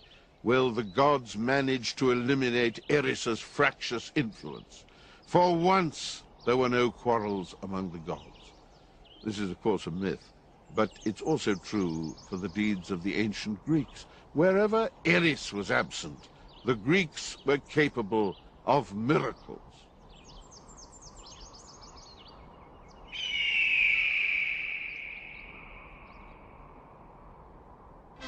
So these were the gods created by mortals a long, long time ago. The ancient Greeks created the gods in their own image, but made them immortal. They were not perfect, but rather projections of mankind into a world of fantasy where everything is possible. There was no guilt or sense of sin attached to this vision. Man has always been able to distinguish good from evil by instinct. But he needed more than mere morality in the creation of order and of beauty. Imagination, hence the gods. In the beginning there was chaos. En archi into chaos.